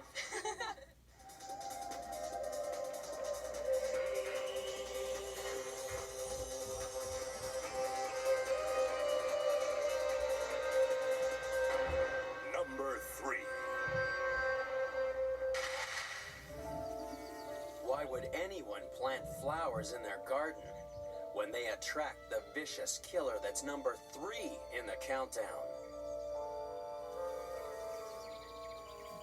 You may think the bee is our friend, happily pollinating flowers and giving us honey. But bees kill 10 times more people each year than the fiercest grizzlies, gators, and spiders combined. Up to 2 million Americans are severely allergic to bee venom.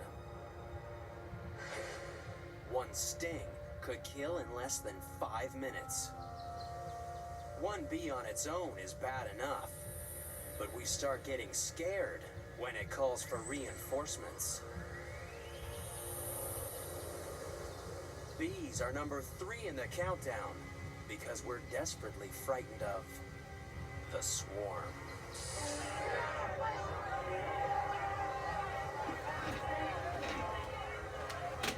Its size is immeasurable. Its power is limitless. Its enemy is man. It is more than speculation. It is a prediction. The swarm is coming. In fact, the swarm is here. The legendary killer bees swept into the United States in 1990, and with them came hysteria and fear. After all, killer bees are fun in the movies, but how'd you like to find a huge nest hanging in the trees of your backyard? If you're in Phoenix, Arizona, it's time to call in Derek Taylor and the Africanized bee removal specialists. The reason that the Africanized bees are so dangerous is when they attack you, they attack in a lot greater numbers compared to the European bees.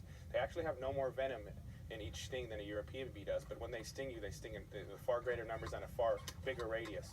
A European queen, when you upset her, will send between 20 and 30 attack bees, no matter how big the colony is, and they'll sting for a shorter distance. The Africanized queen will usually send around half the colony. So with these mammoth colonies like this, we can get anywhere between 10, 20, even 30,000 bees in the air at a time, stinging people, and that can be very dangerous.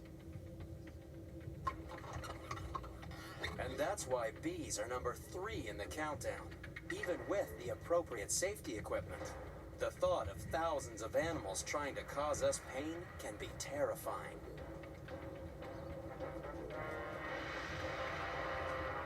This hive is amazing just because it is so big for an exposed colony, to have a colony with all the guard bees on the outside, to be hanging out in the open like this where you can see the whole thing. Sometimes we get these in the walls or under these sheds or something like that where they're not all exposed and the guard bees are on the outside, but to have a colony get this large outside is extremely rare.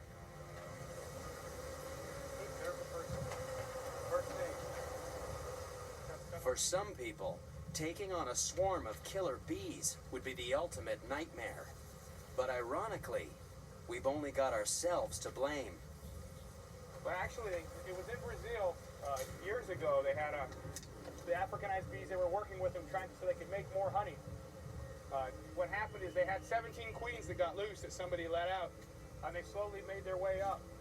They said that they'd never make it above the Panama Canal, and they'd never live in the mountains in Mexico because the winters are too cold. They're too harsh for them. And notoriously, Africanized bees never stored enough honey. Well, what they did is they picked up, the only trade they picked up from the European colony was this, hey, let's store more honey. So that's why they can live through the winters now, and that's why we have these Africanized colonies of 50, 60,000 bees that were unheard of before, and that's why these are such a threat. But not even killer bees can compare to the fear and loathing we have for another deadly animal. For there's nothing sweet about our next contender.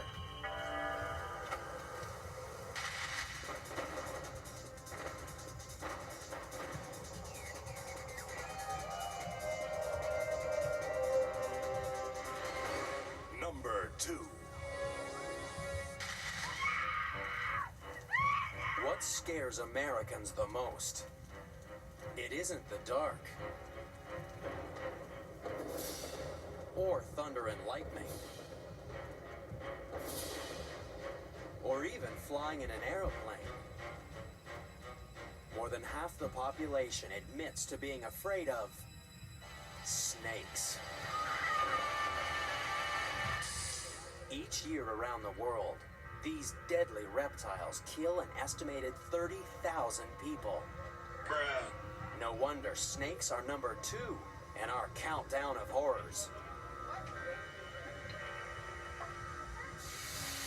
Even an expert like Peter Taylor from the St. Louis Zoo has a healthy respect for the animal he knows and loves. An adult king cobra has enough venom in a single bite to kill an elephant. So it pays to be cautious, even when dealing with this young snake. Getting a snake from one container to another is no easy task.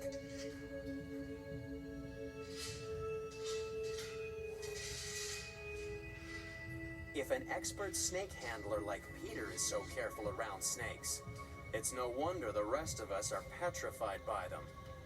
That's why these killers are number 2 in the countdown. But there may be other reasons why we're so scared of snakes. If it isn't instinctive, I think one reason people are afraid of snakes is because they are so different from ourselves. They're cold-blooded, they lack legs, they're low to the ground, stealthy, they do not blink, their tongues are forked, so they're quite something to get used to. But there are some sounds you never get used to.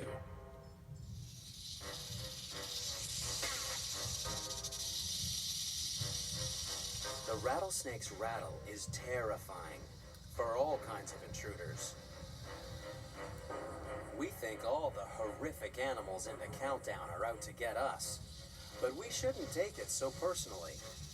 A rattlesnake uses its rattle to scare away any intruders. Then it doesn't have to waste venom on animals that are too big to swallow. Certainly, animals within the environment where snakes can be important predators are afraid. Many primates in Africa, for instance, as an example, are quite afraid of snakes. Vervet monkeys will pelt pythons with objects and rocks and keep them in sight when they're endangering the group.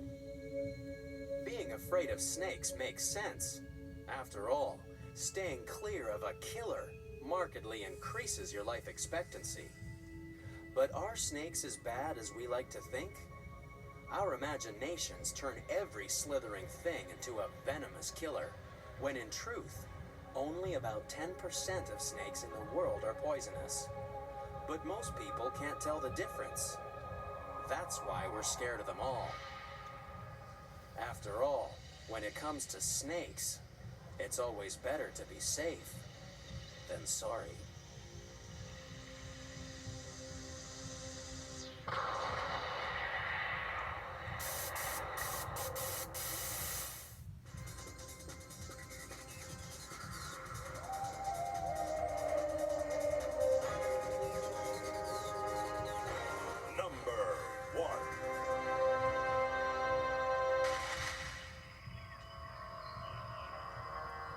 Creeping in to number 1 in the countdown are worms.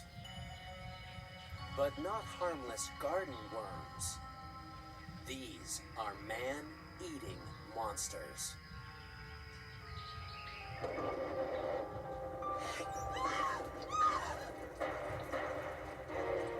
They came from everywhere. Millions of writhing, seething creatures oozing out of the mire to feed on human flesh.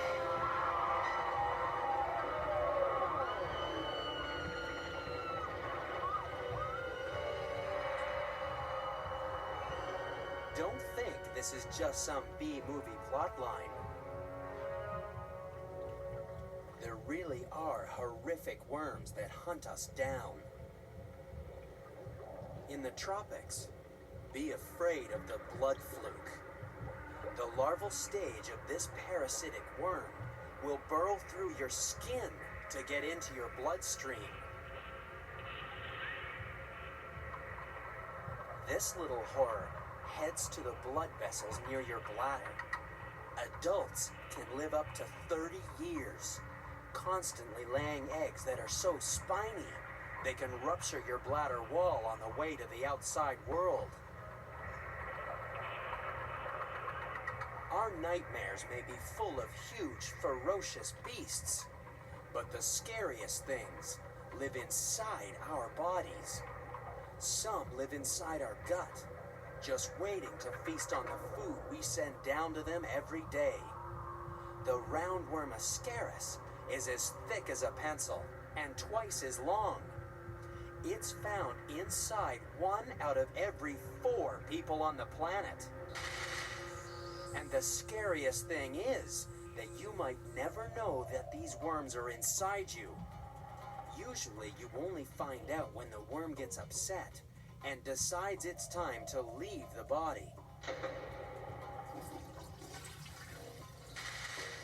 But other worms cause trouble because they get stuck in our body.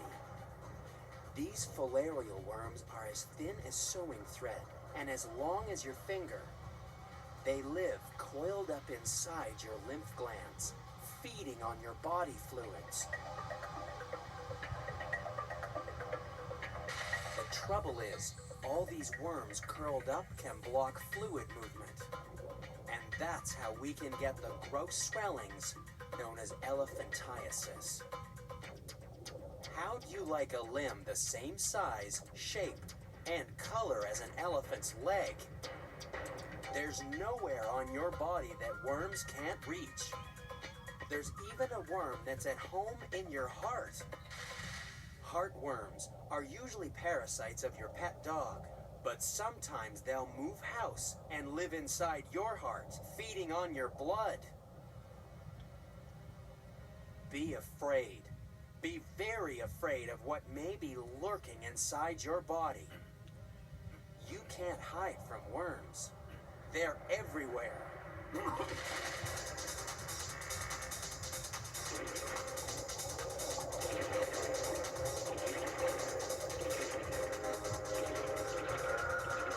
That's why, when it comes to terror, parasitic worms really are the most extreme.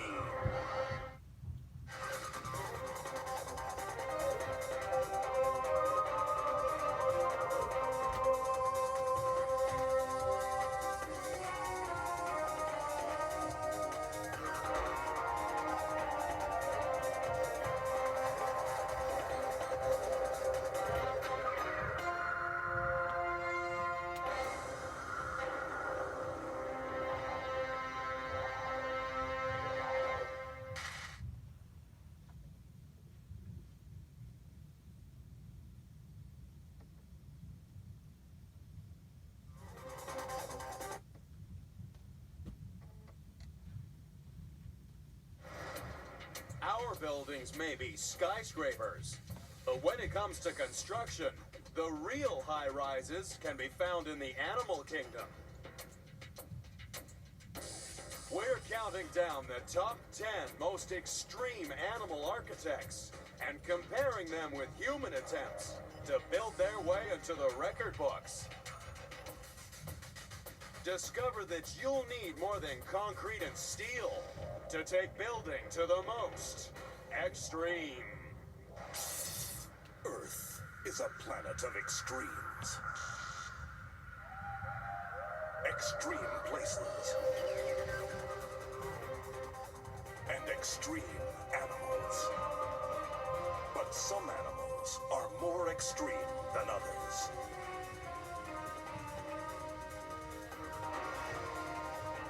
Join us as we count down to find the most unusual and the most extraordinary on Animal Planet's The Most Extreme.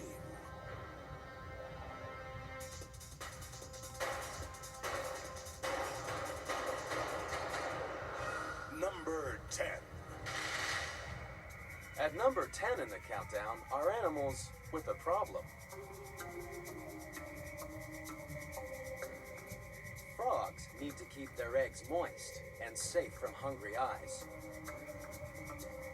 Some frogs take their chances hiding their eggs on the forest floor. But there's one frog that has a passion for building. For African gray tree frogs, mating is a messy business. That's because these frogs are building as they breed.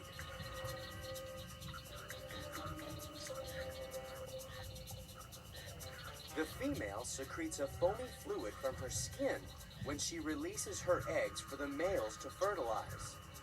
Then everybody kicks in to beat their babies' homes into shape.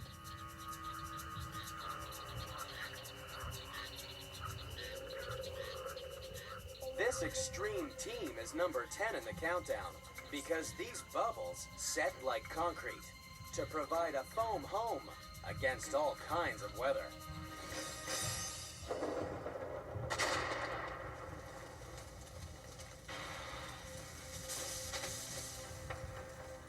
Our earliest ancestors also had a passion for building. Once they got the hang of fire, they developed other tools that let them move out of natural shelters and into man-made caves. Safe inside our modern homes, we've managed to almost completely seal ourselves away from nature.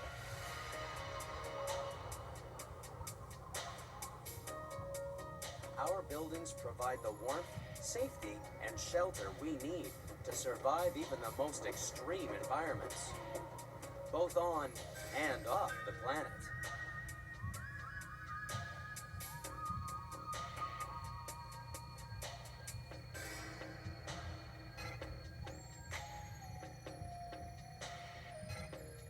State-of-the-art building technology has taken us out of this world. But just like the astronauts, The time the gray tree frog spends hanging in space is only temporary. After a few weeks, the bubble house starts to dissolve, and the tadpoles discover that the real estate business is all about location, location, location.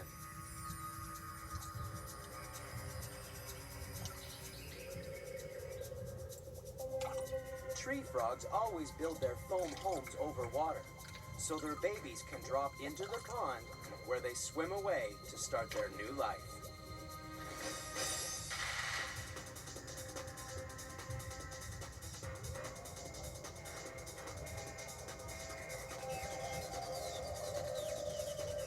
Number 9. There's one big difference separating us from other builders in the animal kingdom. We use tools to help us. But take a close look at the great apes, and you'll discover that when it comes to building, gorillas, orangutans, and chimps are definitely not chumps. This orang has a problem. She's found a bee's nest, but the honey is out of reach of even her long fingers. The solution? Build a honey extraction tool.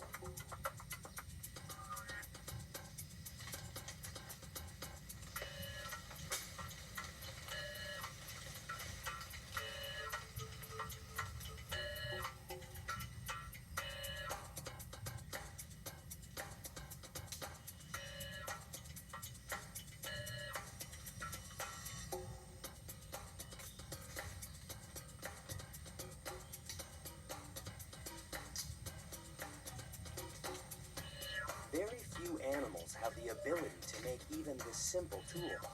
But the ape's intelligence isn't the reason that orangs are number 9 in the countdown. For this is the face of a master builder.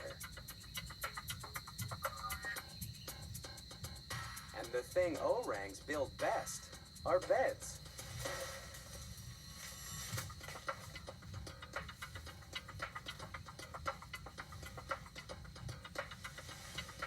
At the end of each day, high in the canopy, orangs retire to a new tree to weave a new bed.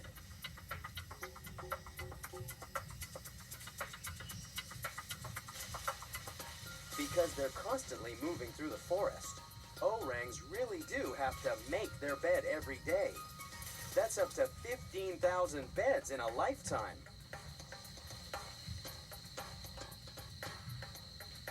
Luckily for us, these great apes seem content being the best bed builders in the world.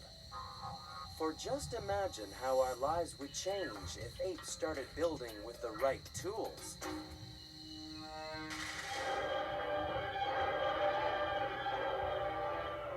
They build the cities, make the laws, the gods,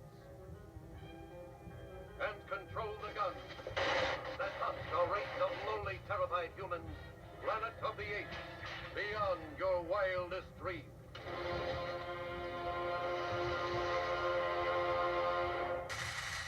Fortunately, world domination also appears to be beyond these apes' wildest dreams, at least for the moment.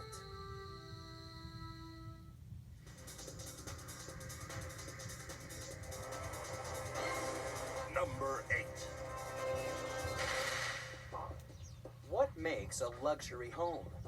It's a matter of combining quality construction with beautiful interior design. That's why coming in at number 8 in the countdown is the best builder of luxury love shacks in the world. Meet the male bowerbird. Back in 1872, the first naturalist to see the incredible constructions of this extreme builder thought they must be built by humans. Surely no bird could weave such a structure and decorate it with such artistic precision. But it's amazing what a male will do for a mate. There are 19 species of bowerbirds in Australia and New Guinea, and they all have different ways of impressing the girls with their home handyman skills.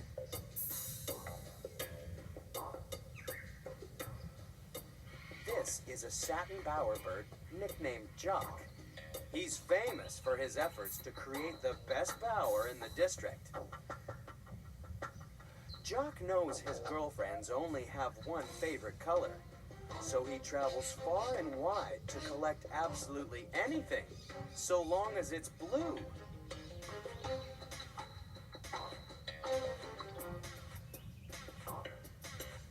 But even Jock is no match for the vocal cop bowerbird, who builds a hut that's up to 6 feet wide and 4 feet high. He also tends pretty flowers in a garden and replaces them as soon as they fade.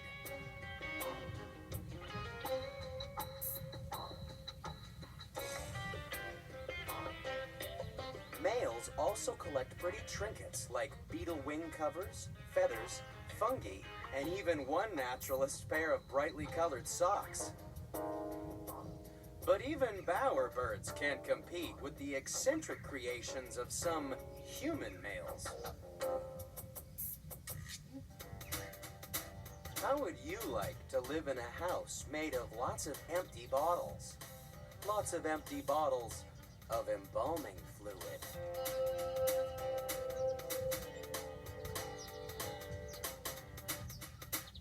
This house in Red Deer, Alberta, is the dream home of retired undertaker David Brown. He'd always wanted to build his own house, and he decided that the square-shaped embalming bottles would be the ideal construction material. By the time it was finished, he'd cemented into the walls an incredible 600,000 bottles. Meanwhile, in Houston, Texas, there's a house made out of a very different building material. John Milkovich was a man who liked beer. He liked beer a lot. Every day for 18 years, he drained a six-pack and incorporated the cans into his house. With the enthusiastic help of friends and neighbors, John emptied a staggering 39,000 cans.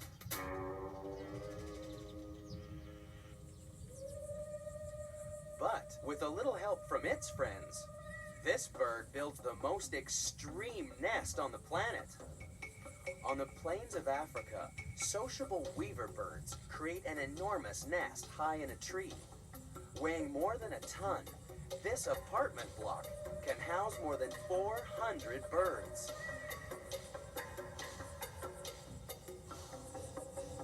One of these incredible nests has been in use for more than 100 years, which is more than can be said for our first attempts at apartment living 2,000 years ago. Once, all roads really did lead to Rome, so city planners had to find a way to house all the people flocking to the city. Luckily, the Romans had just discovered concrete, so they were able to copy the weaver birds and build multi-storied apartments. Unfortunately, they hadn't discovered reinforcing, which limited the height they could build safely.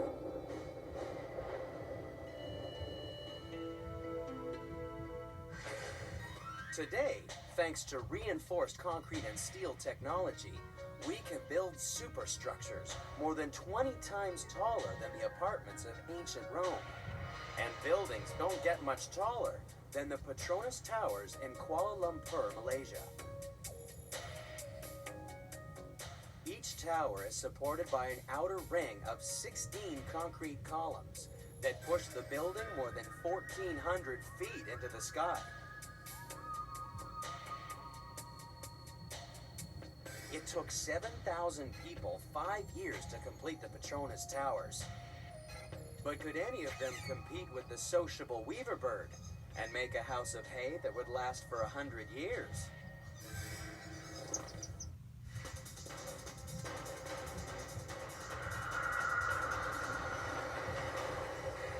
Number 7.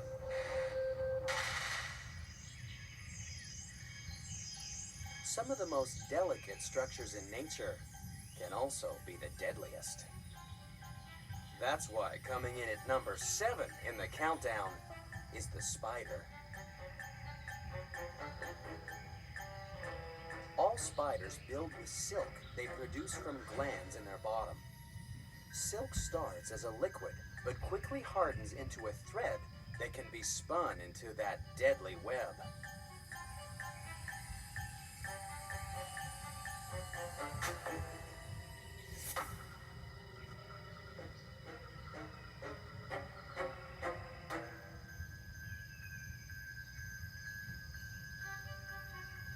By building their web across busy airspace, spiders can filter food from the sky. But a web of spider silk is no ordinary fishing net. That's because you need a very special building material to capture high-speed insects.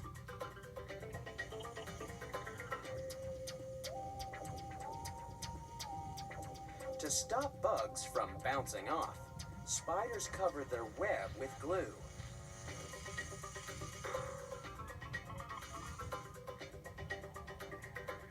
So why doesn't the spider get caught in its own web? Take a close look at the silk strands, and you'll see distinct blobs of glue. By picking its way between the blobs, the spider can move freely across the web. And webs have to be strong. This tropical orb weaving spider makes the biggest and strongest web on the planet. A single web can be more than 6 feet across. Silk lines can run 30 feet up into the trees and are strong enough to catch small birds. Spider silk is an amazing building material. Weight for weight, spider silk is twice as elastic as nylon and 5 times stronger than steel. No wonder spiders can build structures to rival those of any human engineer.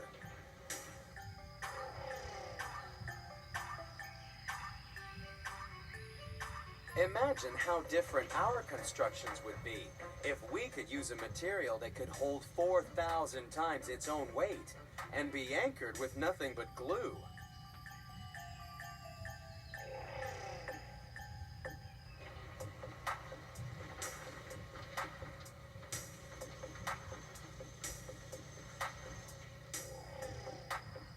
The average garden spider makes enough silk in its lifetime to stretch 3 times across the Brooklyn Bridge.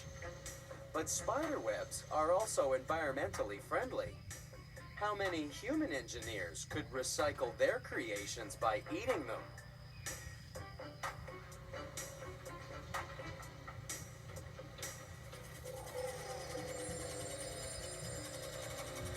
Spiders are most famous for spinning silk into their deadly webs. But they've also found other uses for this versatile silk, as Jane Stevens from the St. Louis Zoo explains. Not all spiders weave webs to catch food. This is a Peruvian pinto.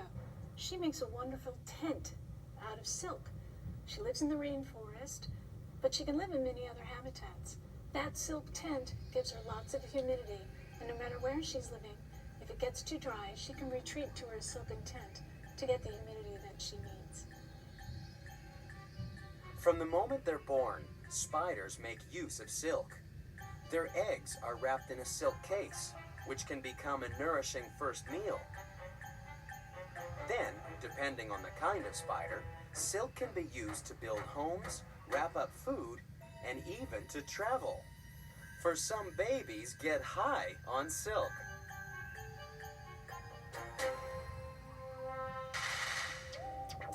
Small spiders can build themselves a parachute. A single thread of silk is light enough to be picked up by the wind and strong enough to carry the spiderling. So it's up, up, and away. Although sometimes cruising at 30,000 feet can be dangerous.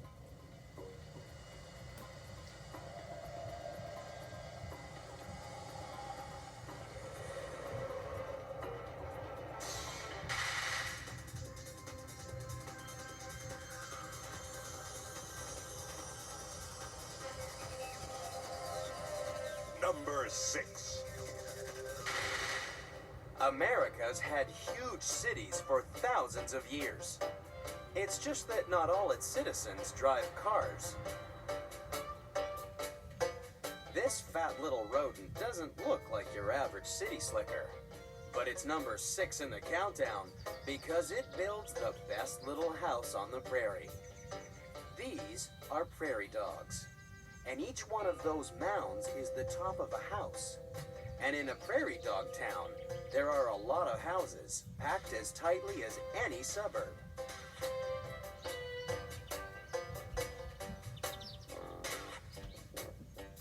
It's just that to see prairie dog buildings at their best, you have to head underground.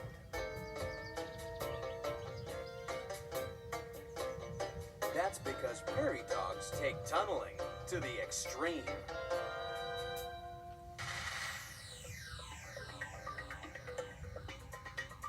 Combine all the tunnels of all the dogs living under the prairie, and you end up with an underground metropolis.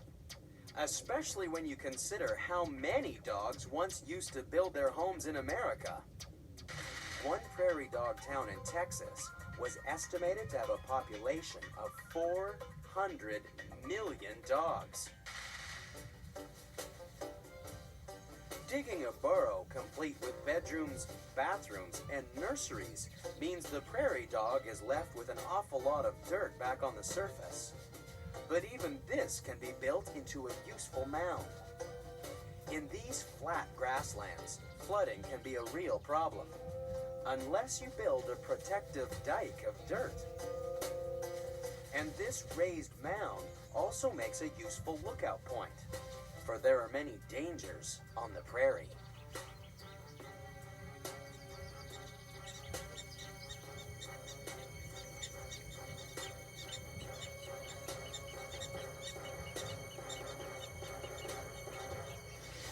When a prairie dog dives into its burrow, nothing short of a giant vacuum cleaner would get them out again. And in Utah, that's just what they've got. This souped-up sewage truck sucks up prairie dogs. It may not be the most dignified way to be relocated, but at least the converted sewage machine is on suck and not blow.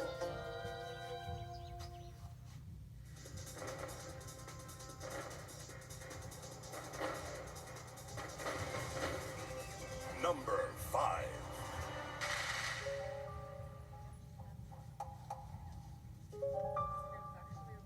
It's winter in West Virginia, and Kathy Stout is on the trail of number 5 in our countdown of extreme builders.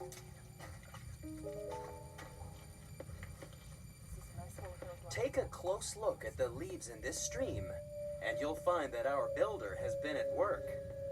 But these circular holes mean that our animal is going to be hard to see.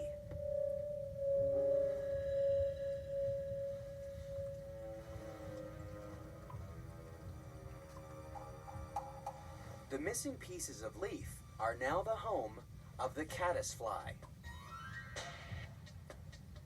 Caddisfly larvae are number 5 in the countdown because they can build a house out of anything. These extreme builders are mostly harmless vegetarians, so they need a way of avoiding hungry eyes. That's why they'll build a home that's camouflaged to look like just another part of the stream bed. And if the construction material is too big, their powerful jaws will soon cut it into the right shape. Then they use their spit as glue. Modified salivary glands make a kind of silk to bind the pieces together. Caddisflies will stick anything together to make their mobile homes.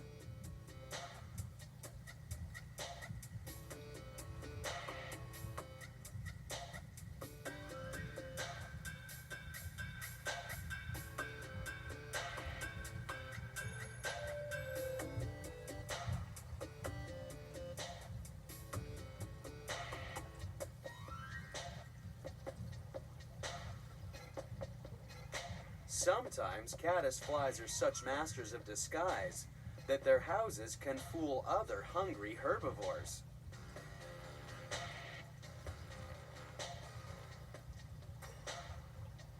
But caddisflies can't fool Kathy Stout.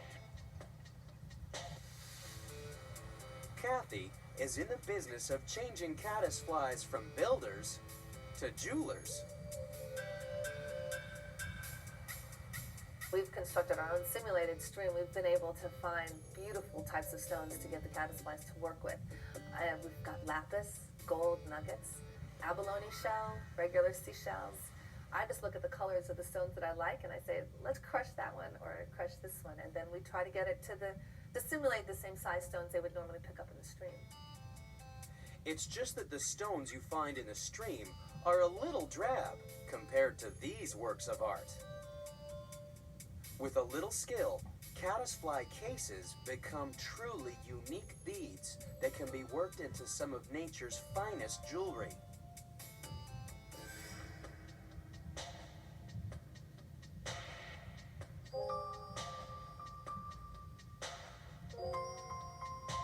There's no caddisfly harmed in the process of making this jewelry. We raise them until they emerge as an adult, and after they've emerged, we let our little guys go. That's because even the most beautiful construction in the countdown is no use to an adult caddisfly. Once they leave the water, adults have only one thing on their mind. It isn't building, it isn't eating, it's sex. Some caddisflies only live for a few days, so the race is on to find a mate and start making the next generation of extreme jewelers.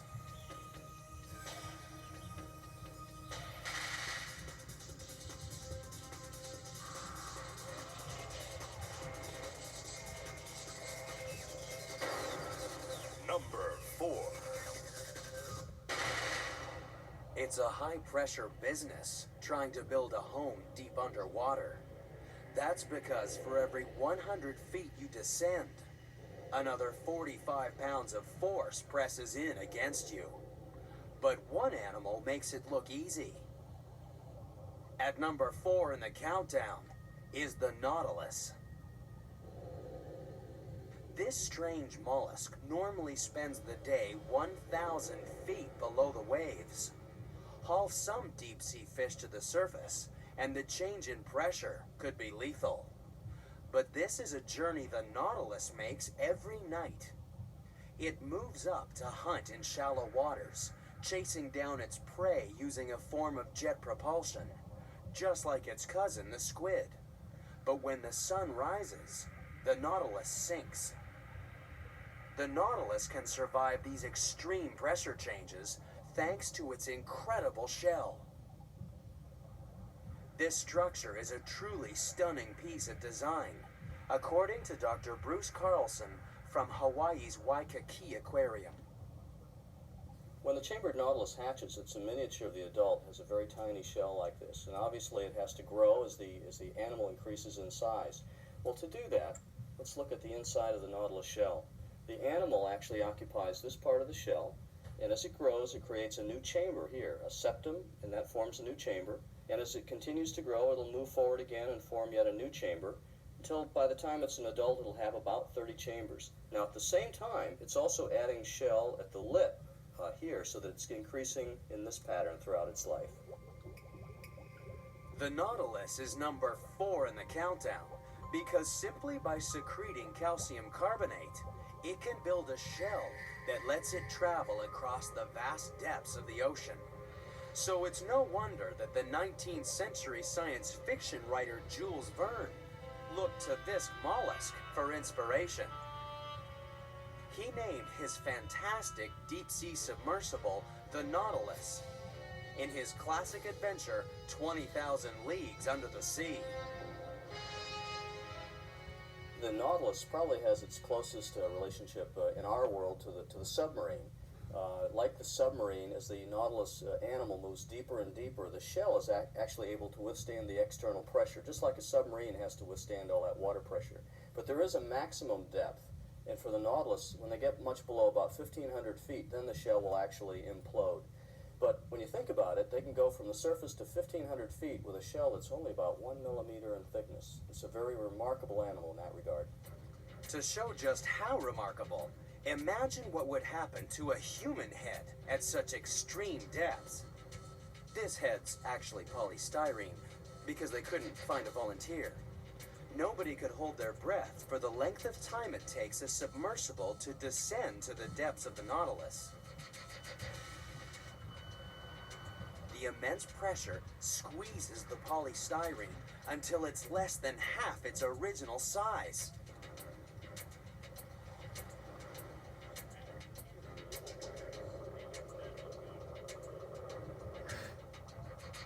Although Jules Verne wrote about his incredible submarine back in 1870, it took well into the next century for us to build machines that could dive to the depths of the real Nautilus. Modern science fiction writers still dream of building homes beneath the waves, but for the moment, this alien world belongs to the Nautilus.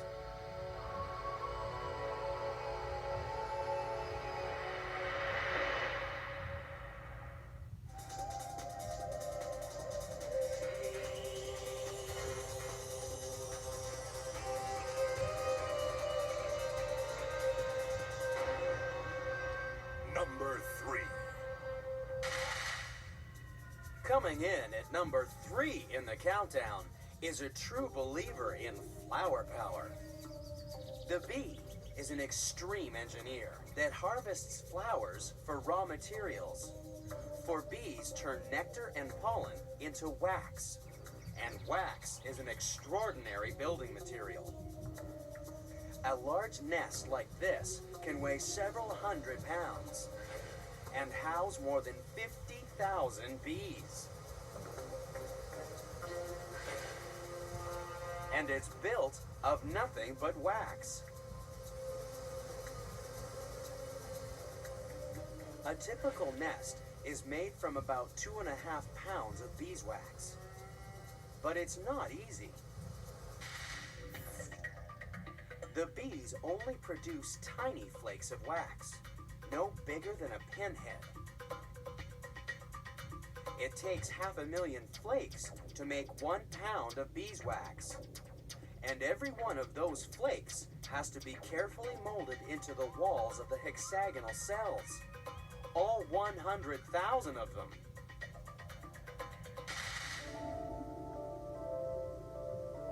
Thanks to the honey stored in all those cells, bees are definitely our favorite builders.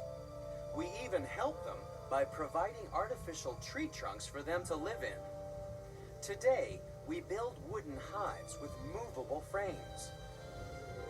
But in the past, beekeepers would use conical baskets woven from straw or cane. Strangely enough, in the 1960s, these structures came back into fashion.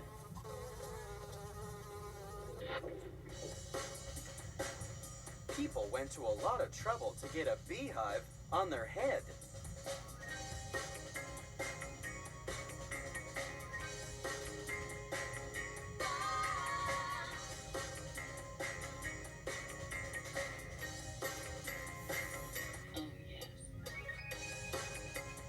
But even this magnificent creation isn't the most extreme beehive on the planet. To be a beekeeper in the Himalayas, you have to have a head for heights.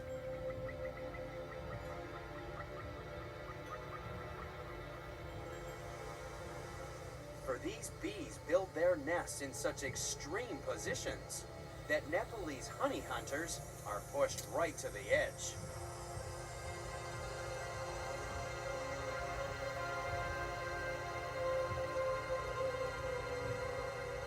If you think these builders make life uncomfortable, just wait till you meet the next contender, who's also got a reputation for being damn difficult.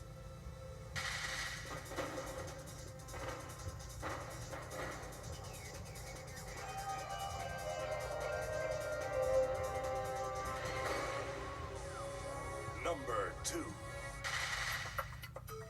When it comes to building big, nothing beats a dam. And in nature, when it comes to dams, Nothing builds better than number 2 in our countdown.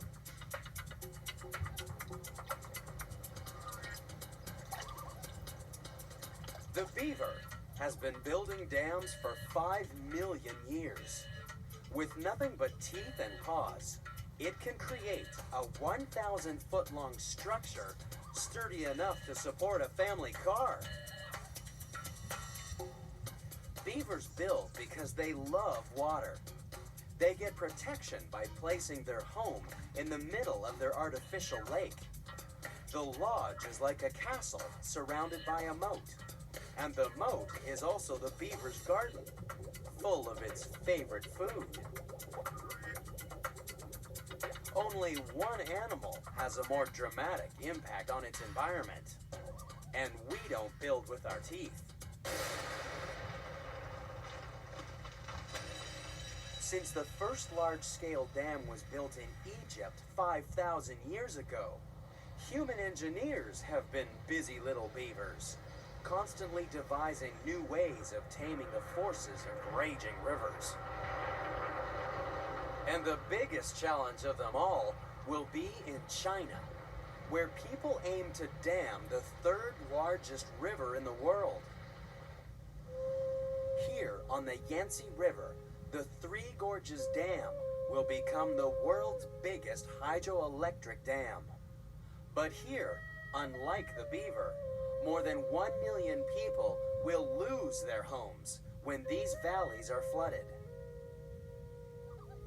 But then, the beaver is also capable of a little destruction. No tree is safe from this rodent's terrible teeth. It can chew through a log the size of a rolling pin in only 15 seconds. With teeth as sharp as chisels, several hundred trees and saplings can be felled in the course of a single winter by a family of these furry chainsaws.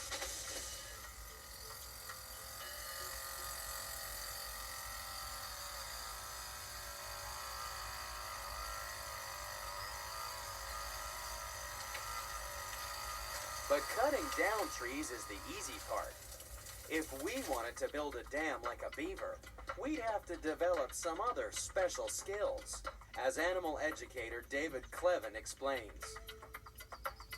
Beavers, you could call them the tugboats of the water world because of their incredible swimming ability. They can pull very large logs through the water, and they actually have 4 sets of lips so they can carry something in their mouth with their teeth and still keep from swallowing water.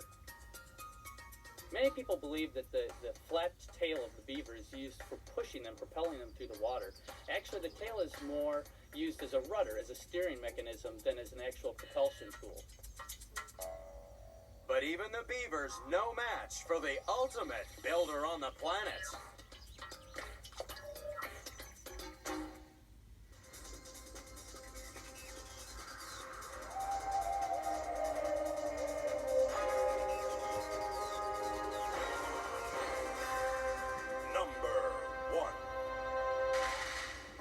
To find the most extreme buildings, you just have to travel to any big city on the planet. We like to build skyscrapers, enormous monuments to our power and wealth.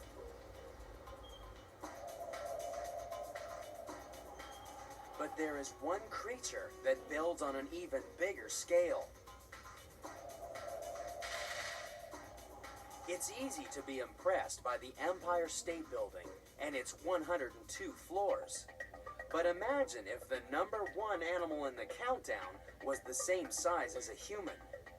Scaled up to our size, they'd make a skyscraper 4 times the size of the Empire State Building. But the building would be empty because these builders live in the basement. All 5 million of them. The Empire State Building of the Animal Kingdom is found in the plains of Africa. Standing 20 feet tall, this mighty tower is home to the number 1 builder in the countdown. It's just that they're all busy down in the basement.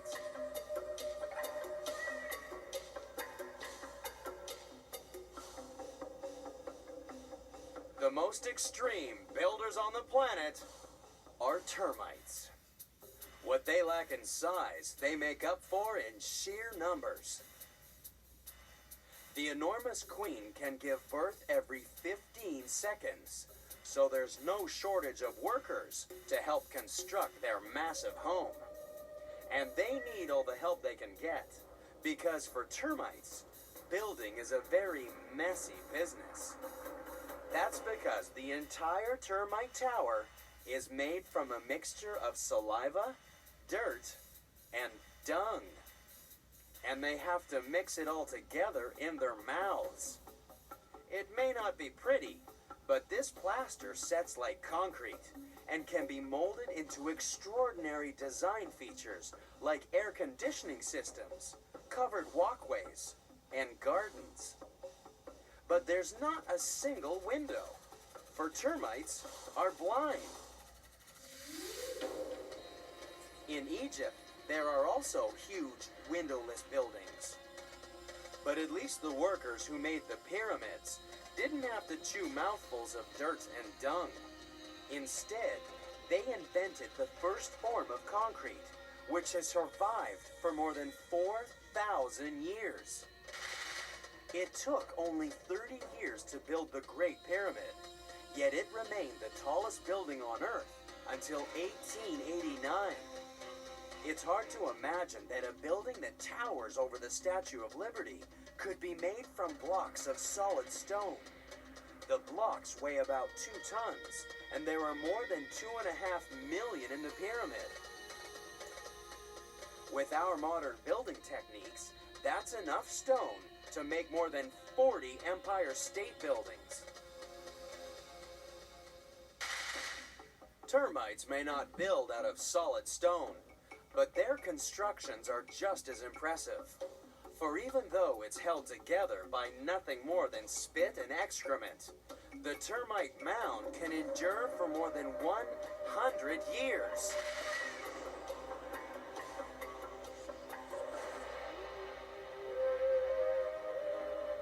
So it's no wonder that when it comes to building, termites really are the most extreme.